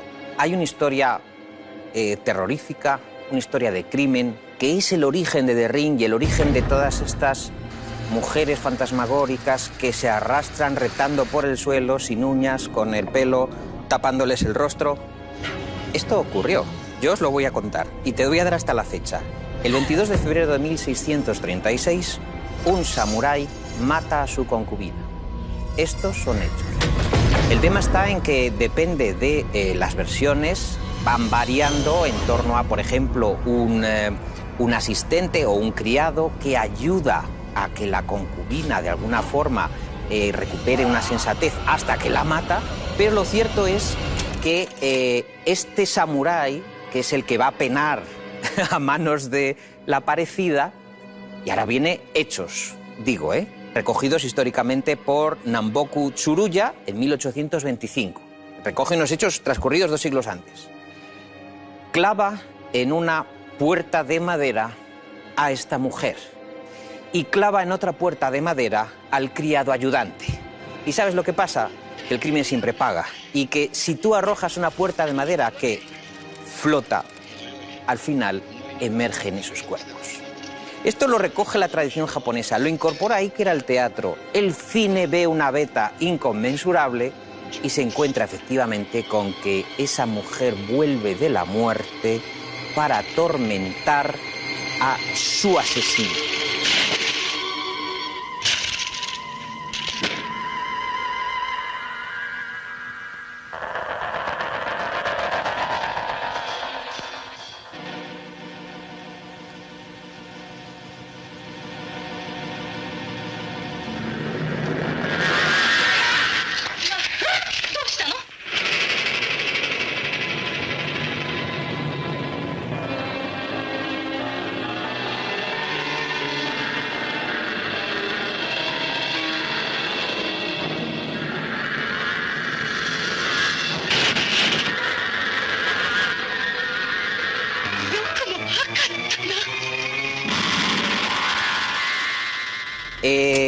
No solamente eso, sino que, y esto es un recurso fantasmagórico, tanto la mujer, que en este caso se llama Oiwa, como el criado, que se llama Koei, la técnica que adoptan para vengarse, porque es una historia de venganza, muchas historias de fantasmas japonesas son de venganza, la técnica que adoptan es: nos vamos a aparecer en los rostros de tu nueva mujer, de tu suegro, de tu vecino, de tu prestamista, porque te vamos a meter tal miedo que cuando les cortes la cabeza con la espada samurái, te vas a dar cuenta de que te has equivocado, de que has matado a tu propia mujer, de que has matado a tu suegro. Es la venganza perfecta. Y estos fantasmas que aparecieron flotando en las aguas negras, que tú lo has apuntado muy bien, es decir, Dark Water. La Dark Water, el sintoísmo, la ciénaga, el agua retenida, la cloaca, emerge el cadáver. Tiene vida propia. Los suegros, hay otra historia preciosa, bueno, preciosa. Ya, bueno, nos entendemos. Ciénagas, tú fíjate, Hitchcock, ¿te acuerdas cuando Anthony Perkins mete en la ciénaga los cadáveres? ¿Qué conexión hay con esta historia, no? Ciénagas llenas de cadáveres. Eso, hechos que ocurrieron, claro, la creación literaria y el cine dice, tenemos que entrar aquí. Pero es cierto, es posible, vamos ya con la arqueología, nos colocamos con The Ring, claro. ¿Qué otro elemento tiene maravilloso Japón y por eso es tan desafiante para la mente humana? Que está toda esa ancestralidad, esa espiritualidad. ¿Cómo va a ser lo mismo, queridos amigos, un director americano o un director español o un director francés que seguramente será escéptico y descreído, pero que hace una peli de terror para ver si gana pasta o para ver si funciona o porque le gusta el enfoque, a un japonés que está creyendo lo que está contando? Está creyendo, forma parte de su vida. ¿Eso cómo va a ser? Entonces, acopla la tecnología. Ya es la vuelta de tuerca. Todo esto del kabuki, todo esto de las máscaras demoníacas, todo esto de los cadáveres reptantes con aquel sonido, ¿te acuerdas? Que era como así, que ponen los pelos de punta y que nos ha marcado una generación. Bueno, pues todo eso del yurei que vuelve a vengarse, utilizando el móvil, utilizando el vídeo, utilizando la pantalla, quizá eso fue lo que... Si os dais cuenta, hay muchos dibujos preciosos donde de pronto, de una lámpara, que es algo luminoso y a la vez con esa cualidad lucernaria, casi de luciérnaga, y emerge el fantasma a través de la lámpara. La lámpara es un canal de distribución de energías.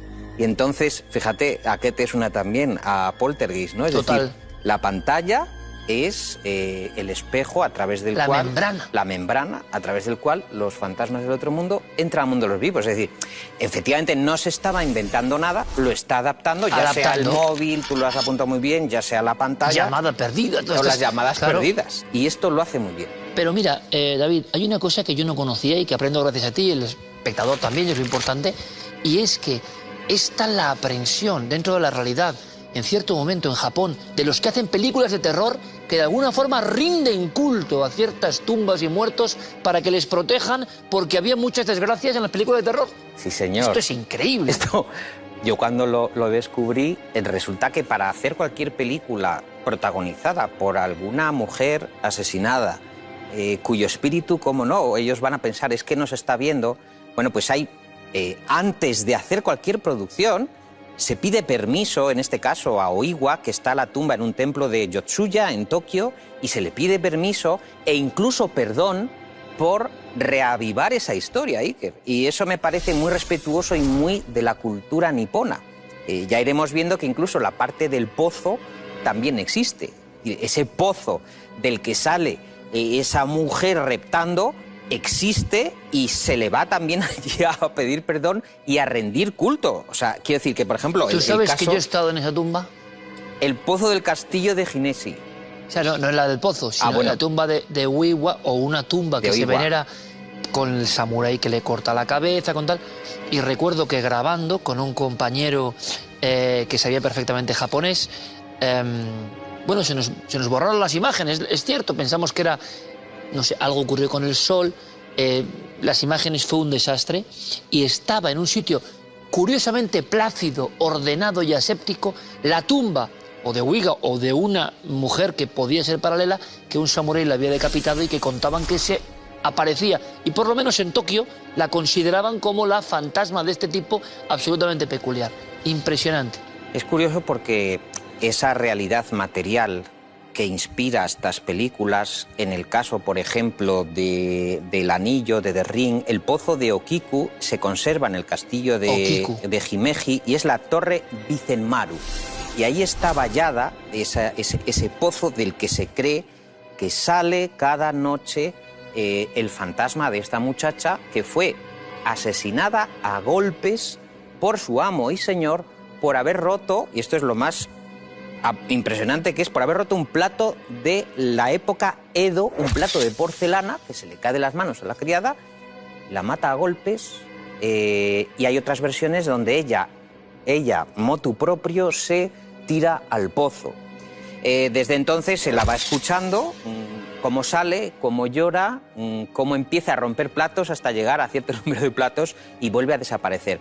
Estamos viendo, por ejemplo, en algunas imágenes cómo ese fantasma femenino que han sometido sobre ellos, porque hay historias, por ejemplo, películas sobre la cicatriz. Una cicatriz es la protagonista, es decir, esa cicatriz en el fondo está mostrando que sigue purgando esa pena y que quiere venganza permanentemente. Pero es que hay fantasmas cuya distorsión es auténticamente pavorosa. Alguna vez hemos tenido grabados que daban mucho miedo, sinceramente, David, de los fantasmas que luego empleó el cine. La mujer del cuello extendido. Haznos un poco una panoplia de lo que llama la atención de estas criaturas. Hay una película sensacional que a los amigos de Cuarto Milenio les va a encantar porque es, fíjate qué precioso cómo los japoneses dicen, nos gusta tanto esto y forma parte de nuestra cultura que vamos a hacer un largometraje que reúna a todos. Me parece un invento épico. Fíjate que es año... El gran catálogo. Exacto, año 1968, pero que no piense nadie que es una parodia, sino que hay un cineasta que es Kimiyoshi Yasuda que dice, bueno, quiero hacer las 100 historias de trasgos porque ya había leyendas suficientes para hacer este centenar, ¿no? Entonces hay historias y tradiciones, por ejemplo, la has dicho muy bien, la mujer de cuello extensible, que es Rokurokubi. Que da, o sea, ese es el espanto. Tiene el cuello extendido. La gente lo ve aquí en Occidente y no sabemos. Ponen la carne de gallina que yo creo que ni Edgar Allan Poe hubiera imaginado, que es de una de estas figuras que va extendiendo el cuello, sale por la ventana del apartamento, hay un niño en la cunita del otro apartamento y la madre ve como una cabeza con cuello se lleva a su hijo. Has dicho eso es así. Eso es así y ellos lo consideran así. Quiero decir que forma parte de su vida. Otros que tiene esta película de las 100 historias de fantasmas o 100 historias de trasgos. El Kappa. Bueno. Tela. O sea, el Kappa, volvemos a lo real, que tiene una base real, que ahí hay salamandras gigantes que matan a la gente. Claro. Y venenosas. Venenosas, y entonces la tradición, en el medievalismo, los estudiosos dicen, bueno, es que aquí hay un registro de que hay muertos con un Kappa, que es un habitante de ríos y lagos, cuya forma, lo veremos en algunas escenas de la película, se asemeja a una salamandra reptante, viscosa y con cara humana a veces. Con cara humana. Bueno, pero escucha, David, los reptiles son muchas veces antropomórficos. Yo he estado en un templo de los Kappa, donde todavía va la gente, hoy, 2018, va la gente a dejar óvulos o piedras con extraños dibujos. El templo sigue desde el siglo XVII, en el barrio más antiguo de Tokio, y el honor es a los Kappa, porque ahí había un río donde moraban los Kappa. Claro. El Tokio de hoy, David, esto no es... Por ahí está Paraguas, Encantados, ¿no? De alguna manera. Bueno, hay una que a mí me divierte muchísimo, que es el paraguas viviente, que tiene también su leyenda, porque claro, el paraguas, tú lo sabes muy bien, es un invento oriental. Y además muchas de las leyendas que tienen historias provienen de la cultura de sus vecinos, de los chinos, ¿no? La historia de las linternas, esas dos mujeres que las linternas de la peonía, resulta que eran dos mujeres que a un hombre atractivo le estaban rondando todo el día y él, al no ceder a sus insinuaciones, se quitan la vida las dos. Pero hay amigo de esta historia de las linternas de la peonía. Vuelven de la muerte a atormentarlo Y una de las historias del kabuki más espeluznantes es que este señor samurái, al que vuelven esas dos mujeres que rechazó en su momento para atormentarlo, yace con ellas.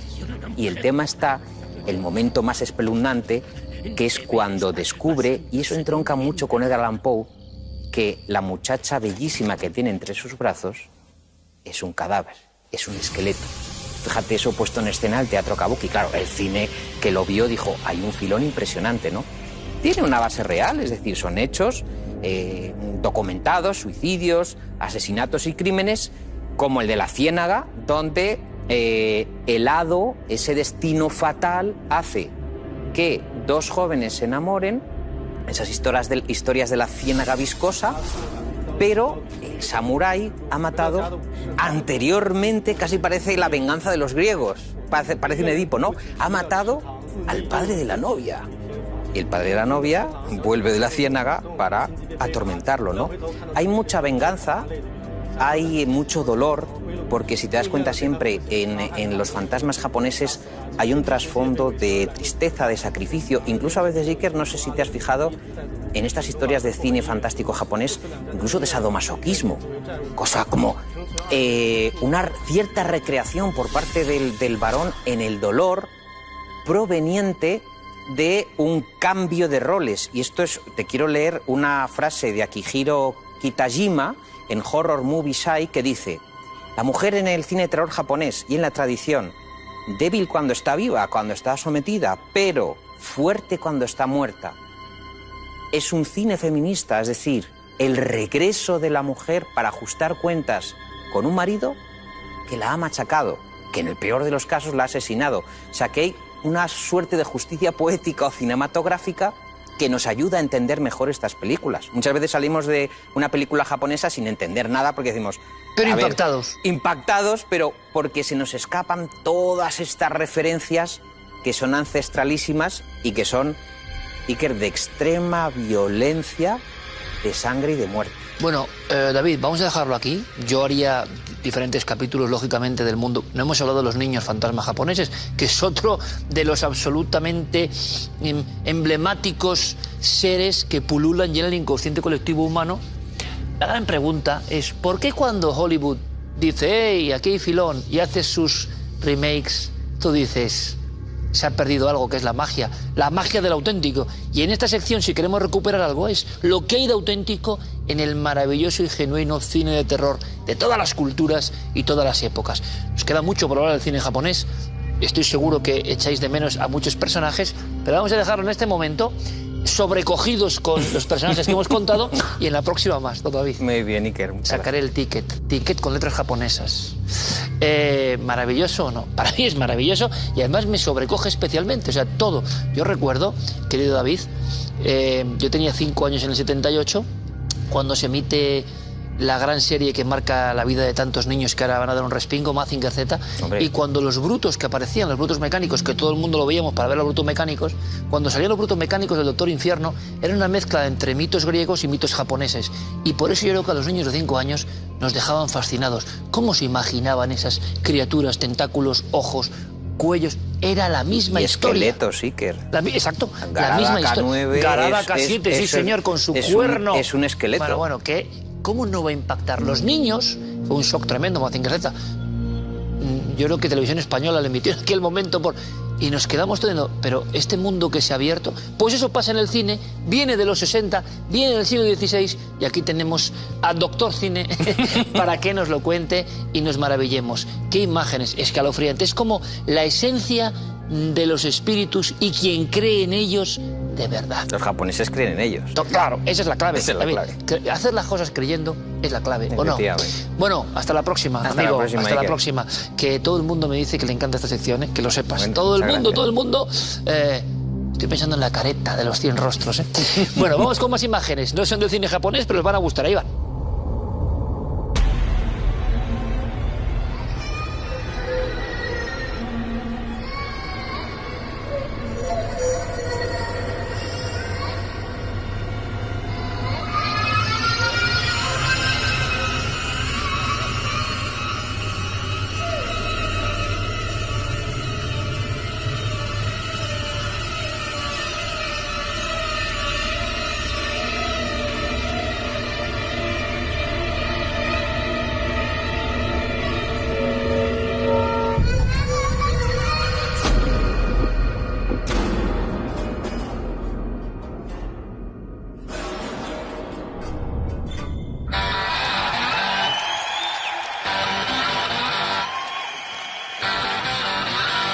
Y ahora, amigos, un poco de rock and roll con Juan Pablo Ordúñez, los archivos del pirata que tanto han sorprendido, qué imágenes, qué documentos, qué vivencias personales, qué conocimiento, bueno, retazos, porque cada una de estas historias, evidentemente, darían para un tema en más profundidad, pero lo bonito es ver un cliché, 50 años de información, 50 años en las ondas, y si la semana pasada les hablábamos de mansiones del rock and roll, donde había habido de todo, asesinatos, apariciones, poltergeist, vamos ahora con un tema, bueno, pues más complejo todavía. Los grandes mitos, leyendas, el vivo o no vivo y el muerto vivo. ¿Quién no ha oído hablar de Elvis? Claro, Elvis es el gran clásico, ¿no? Esas grandes figuras del rock and roll que, hastiadas de la fama, absolutamente, y eso que no había redes sociales, oigan, absolutamente oprimidas por su propio pelotazo a nivel mundial, que ya no saben dónde meterse, que no pueden ir por la calle, que no pueden ir a un restaurante. La fama, ¿saben, no? Bueno, pues se empezó a inventar leyenda urbana, o no, yo creo que leyenda urbana, pero el pirata nos contará, porque este es su territorio sagrado. Se empezó a contar aquello de no falsa bandera, que ahora está muy de moda, sino falsa muerte, ¿no? Provocar una muerte para liberar a ese personaje y en ocasiones hasta que un doble hiciera otras cosas. Todo esto suena a absoluta fantasía hasta que uno descubre que en figuras políticas de primer nivel esto ha ocurrido y nos hemos ido enterando 20 y 30 años después. El uso de dobles, fascinante tema, para proteger a figuras importantes, sobre todo después de ciertos asesinatos, sobre todo después de la historia de JFK. Pues a partir de esa historia y de esa época, con Elvis, con Jim Morrison, con Paul McCartney, muchos mitos, y algunos inesperados. Bueno, pues el pirata nos hace su archivo diciendo cómo lo ve él, con mucho rock and roll. Ahí va, archivos del pirata.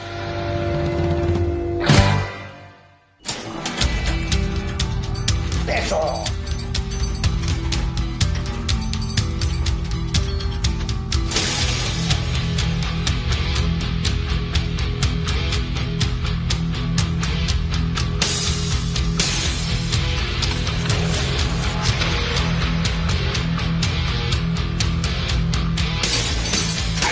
Esta semana vamos a hablar de los muertos del rock que no están muertos y de los vivos del rock que no están vivos.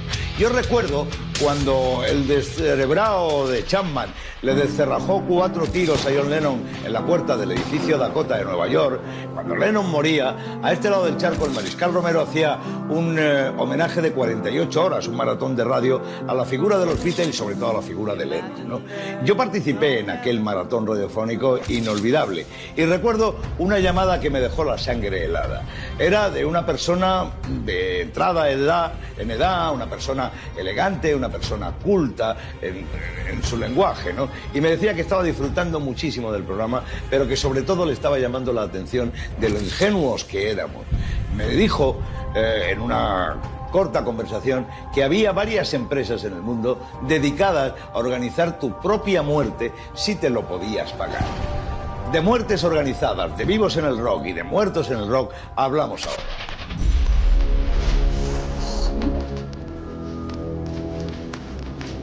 Bueno, el famoso más muerto, o el más famoso muerto, o el más famoso vivo de la historia del rock, una vez más, es el pionero Elvis Presley.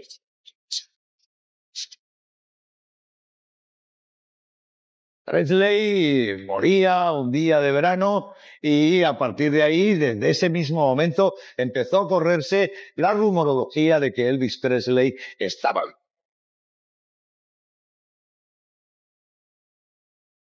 ¿De dónde viene esto? ¿De dónde nace esto? Pues nace fundamentalmente de un corresponsal de la BBC que cuando se entera de la muerte de Elvis se coge un avión y se va a Memphis. Y en las largas colas que había de los paisanos de Elvis para rendirle su último tributo, ya se empezaba a decir esto. Elvis no está muerto. Elvis no está muerto. Y ese rumor lo recogió el cronista, el corresponsal de la BBC, y lo metió en una de esas crónicas, con lo cual empezó a expandirse. Pero luego también se asentaba en otras muchas pistas más. Parece ser que 20 minutos antes del comunicado oficial de que Elvis Presley había muerto, un avión despegó de Graceland, la mansión de Elvis, donde supuestamente murió. luego hay muchas más conjeturas que añadir a esta historia. El cadáver de Elvis Presley tenía demasiado buen aspecto y recordaba más a sus tiempos de juventud que a lo que era la mole que era Presley cuando murió, ¿no? Incluso se especuló de que era un muñeco de cera lo que realmente estaba en el ataúd de Elvis, ¿no? Luego a esto se añaden otras cosas, como por ejemplo la teoría de que Elvis estaba trabajando con el FBI para desintegrar una serie de negocios de la mafia. Y claro, esto le había producido un peligro tan enorme a Elvis que tenía que desaparecer como fuera. Se añaden también el que hay una chica que asegura que tuvo un romance con Elvis Presley durante varios meses, mucho después de su muerte, un poco después de su muerte, en alguna ciudad americana. Y luego hay que añadir el hecho de que se le empieza a ver a Elvis Presley en todas partes. Se supone que está en Argentina, se supone que está en París. Bueno, esto es, digamos, muy en resumen lo que se habla de la posibilidad de que el rey del rock and roll esté vivo. Pero no es el único caso. Hay más casos. People are strange when you're a stranger. Faces look ugly when you're alone. Se especula que Jim Morrison no moría en París, vamos, que no está muerto y que está disfrutando de su nueva vida en alguna parte del mundo, posiblemente en África. Se habla de que la noche antes de que se produjera la noticia de que Morrison había muerto, en algunas discotecas de la capital francesa, los DJs dijeron por los altavoces que Morrison había muerto cuando no se sabía nada. Luego también es que el cadáver no lo llegó a ver nadie, nada más que su novia. La policía no hizo autopsia y bueno, hay algo curioso cuando sus compañeros de grupo van a ver la tumba, dicen qué pequeña es, qué corta es. Exactamente la misma sensación que me produjo cuando yo visité la tumba de Jim Morrison en el cementerio de Père-Lachaise en París.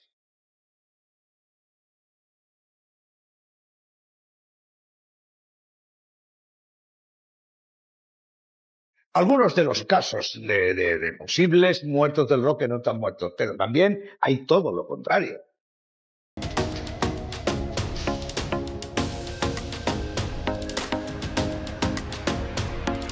Bueno, el caso de los muertos del rock que están vivos y de los vivos que están muertos. Porque allá por los 60 empezó a correrse la tradición o la especulación de que había algunos grandes prebostes del rock and roll que habían muerto. Por ejemplo, Bob Dylan. En 1966, Dylan está en el entorno de Woodstock, donde se celebró el festival de música que cambió el mundo, y va paseando, va montando en su Triumph.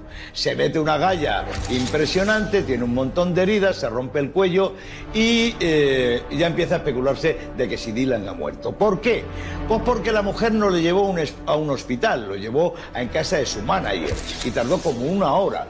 Un hombre con heridas graves durante ese tiempo puede morir perfectamente. No fue a ningún hospital, no hay registros, no hay nada. Y además, a partir de ahí, Dylan desaparece. Desaparece durante más de un año. Le dio tiempo a curarse, a desintoxicarse o a muchas otras cosas. Pero lo cierto es que eso generó la rumorología de que Bob Dylan había muerto. Y bueno, el otro gran muerto del rock es Paul McCartney.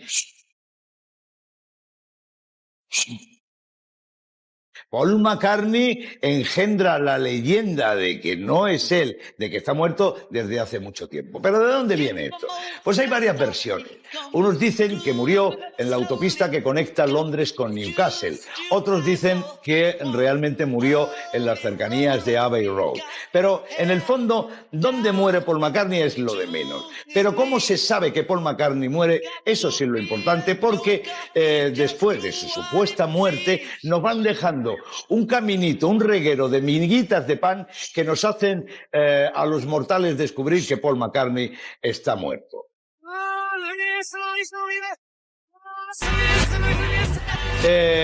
Hay muchas pistas en ese sentido. Que si hay grabaciones de los Beatles que puestas al revés dicen Paul, yo te enterré. Que si en la portada del disco de Abbey Road se ve a los 4 Beatles, el disco se grabó y esa portada se hizo después de la supuesta muerte, se ve a los 4 Beatles, Lennon vestido de blanco y que se supone que es el cura, detrás va Ringo Starr vestido de negro, que se supone que es el de la empresa funeraria. Después viene Paul McCartney descalzo, que en su momento se decía que le quitaron los zapatos, porque como no es Paul McCartney es más bajo y para eso le han quitado los zapatos. Y después venía George Harrison, el pobre, vestido con pantalones vaqueros y camisa vaquera, y como venía vestido de currante, pues ese era el enterrador. Pero hay muchas más pistas, sobre todo contenidas en una mítica portada de un mítico disco, el Sgt. Pepper's Lonely Hearts Club Band. En ese disco hay muchos detalles a descubrir. Ahí casi no se ve, hay un pequeño Aston Martin, una réplica, una miniatura de un Aston Martin, que se dice que es el coche con el que se estrelló Paul McCartney. Luego también hay una guitarra que unos dicen que es un bajo, una guitarra hecha con flores, y entonces unos dicen que es un bajo y otros dicen que no, que la pista de que Paul McCartney está muerto de esa guitarra es que solo hay 3 cuerdas, falta una, la de Paul McCartney, que está muerto, ¿no? Luego, si te coges y te pones el disco frente a un espejo, en el centro de la portada del mítico Sgt. Pepper hay un bombo con los Beatles, ¿no? Con el título del disco, Sgt. Pepper Lonely Hearts Club Band. Si eso lo pones frente a un espejo, lo que se ve es murió el 9 de noviembre, en inglés, no va a ser en latín, ¿vale?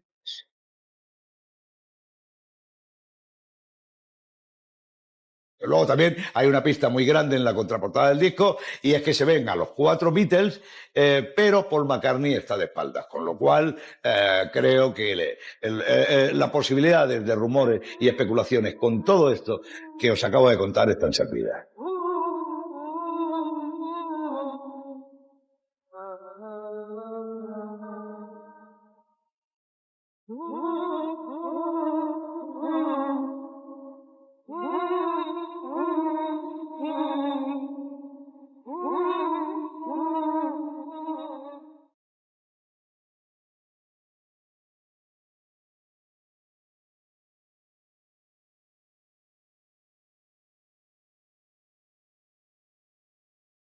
Comenzamos las fotografías de los espectadores con una filmación. Si no recuerdo mal, se realizó en el mes de junio en Caldas de Reis, en Pontevedra. Noelia Pereira nos la enviaba, nos dice que es muy seguidora del programa, desde tiempos hasta de Milenio 3, cuando estábamos en la cadena SER. Pues muchas gracias, amiga, que siempre le ha fascinado lo inusual, pero que nunca le había pasado nada raro. Bueno, pues el misterio es escurridizo conmigo hasta que en esta localidad, sobre las 22:30, pues graban lo que han visto, una especie de bola de luz roja que parece que va bajando o cayendo poco a poco, poco a poco, poco a poco. Nos dice que si alguien más lo vio o lo pudo grabar. Recuerdo, del 5 al 6 de junio, sobre las 10:30, 11 de la noche. Al día siguiente, pues parece que graban casi lo mismo. Es este otro vídeo que tenemos aquí. Pero aquí parece que está más oscuro. Al principio enfocan más, pero es casi el mismo objeto que está cayendo. Ahí está y de repente desaparece. Guillermo nos dice, pues tendríamos que pedir ayuda, pero en un principio a mí me puede parecer una bengala.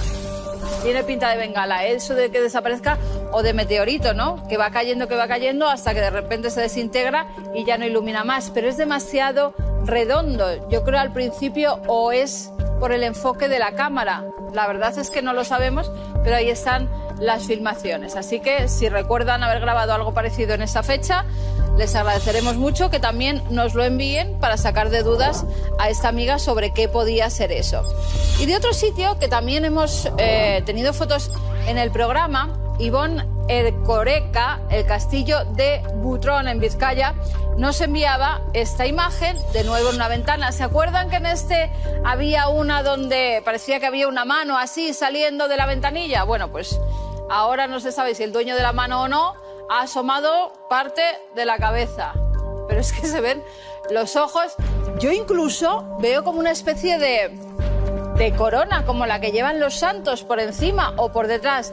Muy de santo no me parece, porque esos ojos como tan pintados en negro dan un poco de yuyu. Y además tiene que ser un cabezón importante, porque si miramos las dimensiones de la ventana, pues la verdad es que ocupa gran parte, sobre todo de ancho. ¿Qué puede ser esto? Bueno, Guillermo nos lo recordaba en el segundo programa de esta temporada 17, ya recibimos esa fotografía, que era la mano. Como yo les decía, en esta ocasión, a raíz de aquellas fotos, nos han rescatado unas imágenes como de hace un mes en las que creen que ven una cara. Creen y con total seguridad es una cara, un rostro. Yo también lo creo. O sea, es que se ve perfectamente la nariz, los ojos muy negros, unas cejas muy pobladas. Desde la emisión de aquel programa, algunas personas nos han comentado de la existencia de una estatua de un ángel. Pues si es un ángel caído, porque o no se ve bien por las sombras. Si alguien del castillo tiene la imagen entera, a lo mejor es un ángel precioso, pero es que así se ve un poco chungo, ¿eh? Y dice que hasta el momento no hemos podido ver nada que termine de esclarecer lo que aparece ahí. Bueno, pues pedimos ayuda de nuevo. ¿Es la estatua de un ángel? ¿Qué hace un ángel asomándose a la ventana? ¿Tiene esas manos como huesudas el ángel que aparecen también por la ventana? Ya saben, hay varias vías de contacto donde nos pueden dar la solución, si es que la tienen. Si no, nos tendremos que desplazar hasta ese castillo para ver si nosotros ya descubrimos si es ángel, si no es ángel, si es santo o qué es lo que aparece en esas ventanas. Varias vías de contacto, como les decía, 683-144-183 si nos escriben por el WhatsApp, cuartomilenio@4.com si nos mandan un mail, y como siempre en las redes sociales, y se lo agradecemos de veras, que me encanta cómo comentan el programa siempre en directo. Ya lo saben, Nave del Misterio.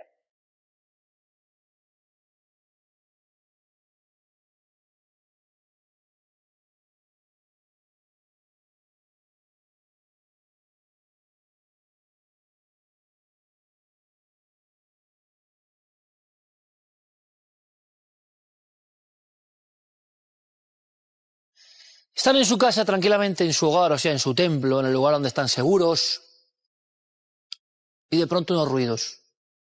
Y de pronto la certeza de que alguien ha entrado en su domicilio, y evidentemente si alguien de madrugada entra en su domicilio, no creo que sea para tomar el té, sino para otras motivaciones mucho más dramáticas. Como decía el querido doctor Campillo, me imagino que los telómeros y todo nuestro sistema se altera bruscamente, porque ese tipo de shock es muy fuerte.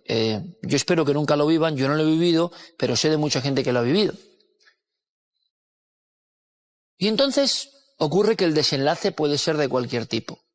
Digo esto porque, según mis noticias, si no han cambiado, que no lo sé, sigue en la cárcel el librero de Ciudad Real que acabó con la vida de un sujeto que había entrado en su domicilio.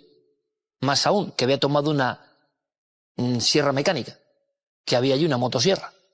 Claro, añadan a todo esto lo que tuvo que vivir esa persona de 78 años que estaba sola en ese caserón. Un hombre muy conocido, por cierto, compañeros de este equipo tenían relación cotidiana con él, porque era el librero de Ciudad Real, ese que siempre aconsejaba, ¿no?, como el librero de la antigua usanza, pues prácticamente a toda su ciudad lo que había que leer, lo que no.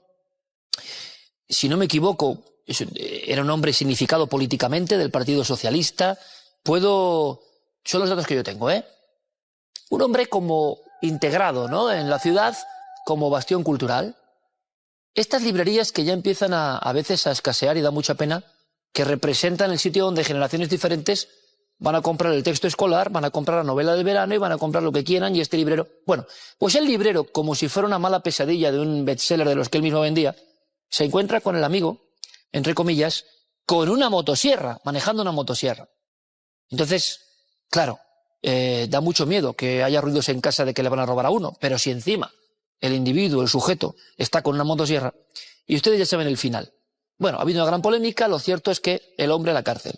Y esto ha generado un un estruendo en diferentes posiciones. ¿Qué es lo que pasa cuando hay acciones de la justicia? Que les seré sincero, yo, claro, no soy juez, gracias a Dios, no entiendo. Y muchos de ustedes tampoco entienden.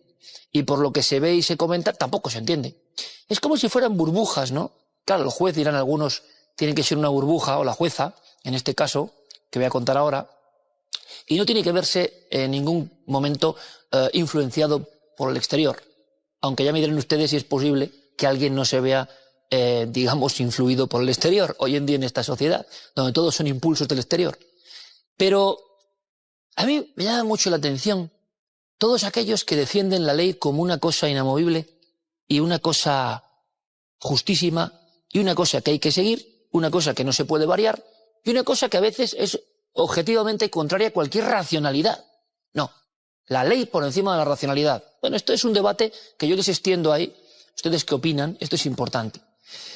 Bueno, en Estados Unidos no tienen ese problema y mucha gente lo critica, pero en Estados Unidos, bueno, en Estados Unidos alguien entra a la verja de tu casa y ya sabe lo que le ocurre, porque de antemano la propiedad sagrada es privada, la propiedad privada es sagrada y uno no puede interceder sin permiso. ¿Qué les parece? Yo les cuento lo que hay. ¿Cuándo se incrementa el sentido de absoluto mundo valleinclanesco de nuestro querido país? Valle Inclán, saben que inventó el esperpento, ¿no? Una palabra extraordinaria, un término extraordinario. Cuando uno compara con otros casos, mientras el hombre de Ciudad Real, con 78 años, que tenía un tipo con antecedentes, que por cierto había sido detenido y soltado cuando no tenía que ser así, que esto es lo que, cuando empieza a saberse, ¿qué sistema es este? ¿Por qué pasa esto? ¿Qué jueces toman esta determinación? Es como hace poco viendo, yo tengo que decirlo, los compañeros de Radio Televisión Española, yo lo digo como lo siento, han hecho una serie muy bonita, tremenda, sobre un tema que conocemos bien y contamos aquí, Edelweiss, la secta.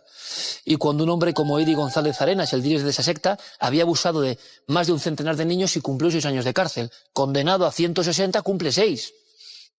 Y dicen, por buen comportamiento. Joder, ¿cuánto vale el buen comportamiento, no? Cuando has abusado de 100 niños. Les quiero decir que esto no es tampoco de ahora. Llueve sobre mojado. Decisiones de la justicia que uno hasta sospecha por qué se producen así y puede imaginar un montón de cosas. En este caso, contrasta tremendamente el hecho de que este hombre de 78 años, solo en su casa, con una escopeta de caza, contra un tipo con antecedentes que venía de Centroamérica y que había ya allanado otras moradas y que tiene una motosierra. Bueno, yo les repito, ¿ustedes qué harían? Bien. Al mismo tiempo y prácticamente a las mismas fechas, aunque no ha tenido ni la mitad de la mitad de la mitad del eco de esta noticia, que esto es lo que asombra, ocurren varios sucesos, como ustedes saben, de manadas en Zaragoza, en Formentera, en Granada, pero hemos sabido poco. Una de ellas sí es particular, porque varios sujetos, en este caso de origen magrebí, secuestran a una chica, la torturan durante 3 días, la vejan sexualmente, y la jueza les pone en libertad con la pena de ir, digamos, de momento al juzgado y firmar cada 15 días. Que como ustedes comprenderán, en 15 días... Claro, uno de los sujetos que se persiguen está. Ustedes y yo no entendemos estas cosas, no las entendemos, permítanme. A lo mejor los jueces tendrían que explicarnos para que entendiésemos y supiésemos que las cosas tienen ese sentido de la justicia. Pero no entiende uno cómo estos sujetos que han hecho eso con una chica, ahora que hay lógicamente esa sensibilidad, aunque la sensibilidad se da más en unos casos que en otros, ¿de acuerdo? Pero ahora que hay una sensibilidad común que todos compartimos, ¿no? De que no puede pasar eso con las mujeres, ni con nadie. ¿Por qué estos sujetos están libres y el señor de Ciudad Real, que ha hecho lo que dirían en Estados Unidos la ley del castillo, o sea, alguien está entrando manejando una motosierra en tu domicilio, tú? ¿Por qué él en la cárcel y los otros libres? Ah, porque uno ha matado, bueno, pero es que los otros han violado y torturado. Pero es que en Zaragoza pasa parecido y en varios sitios pasa parecido. Yo no lo entiendo. Me encantaría... Mira, vamos a preguntarle un día al juez Taín, ¿por qué? Pero una parte de la sociedad no quiere ni que haya un porqué, es decir, no quiere que nadie se soliviante y no quiere que nadie pregunte porque te responden es la ley, como si ellos supieran mucho de leyes. Responden es la ley. Y yo les digo, pero oiga, cuando la ley ha perdido cualquier tipo de racionalidad, tendremos que hacer algo o cambiar. ¿O es que una ley de hace no sé cuántos años, que no está en absoluto en sincronía con lo los fenómenos que estamos viviendo, que antes no vivíamos, puede interpretarse igual. Bueno, yo no lo entiendo. ¿Qué tienen? Hay personas que dicen que hay un buenismo, entre comillas, o un intento de la justicia como organismo. Bueno, pues les cuento este caso de Eddie, el creador que se creía extraterrestre de la secta del Vais. 40 niños violados en Alicante, casi 100 en otros puntos de España, y cumple 6 años. ¿Pero esto qué es? Y cumple 6 años y cuando sale a la calle no ha pasado nada. Es que es la ley. Bueno, hoy unos policías que tiraron una puerta, que estará mal hecho o bien hecho con el tema de la pandemia, van a pasar al juzgado como allanamiento de morada. Y a lo mejor estos van a la trena. Porque este país es así. Y uno dice, bueno, ¿por qué? ¿Qué ocurre? ¿Cómo se toman esas decisiones? ¿Por qué estamos viendo a peligrosos asesinos que porque se porten bien no sé cuánto tiempo en la cárcel le reducen de 160 años a 6 años? ¿Pero esto qué es? ¿Saben lo que pasa? Que por mucho que haya leyes y algunos correvidiles que defiendan ese término de la ley sin entender casi nada, al igual que nosotros, hay una sensación en el pueblo de que esto no tiene mucho sentido. Estamos todos preocupadísimos con lo que pasa con las mujeres, los ataques de manadas, algunos se cuentan, otros no, que eso es otro cantar. Y resulta que esa chica, ¿qué pasa? Esa chica que le ha pasado eso en Formentera, ¿qué pasa? ¿Cómo tiene que estar ella ahora sabiendo que los individuos están por ahí en su mismo... ¿Pero esto qué es? Bueno, pues al final pasa lo que pasa.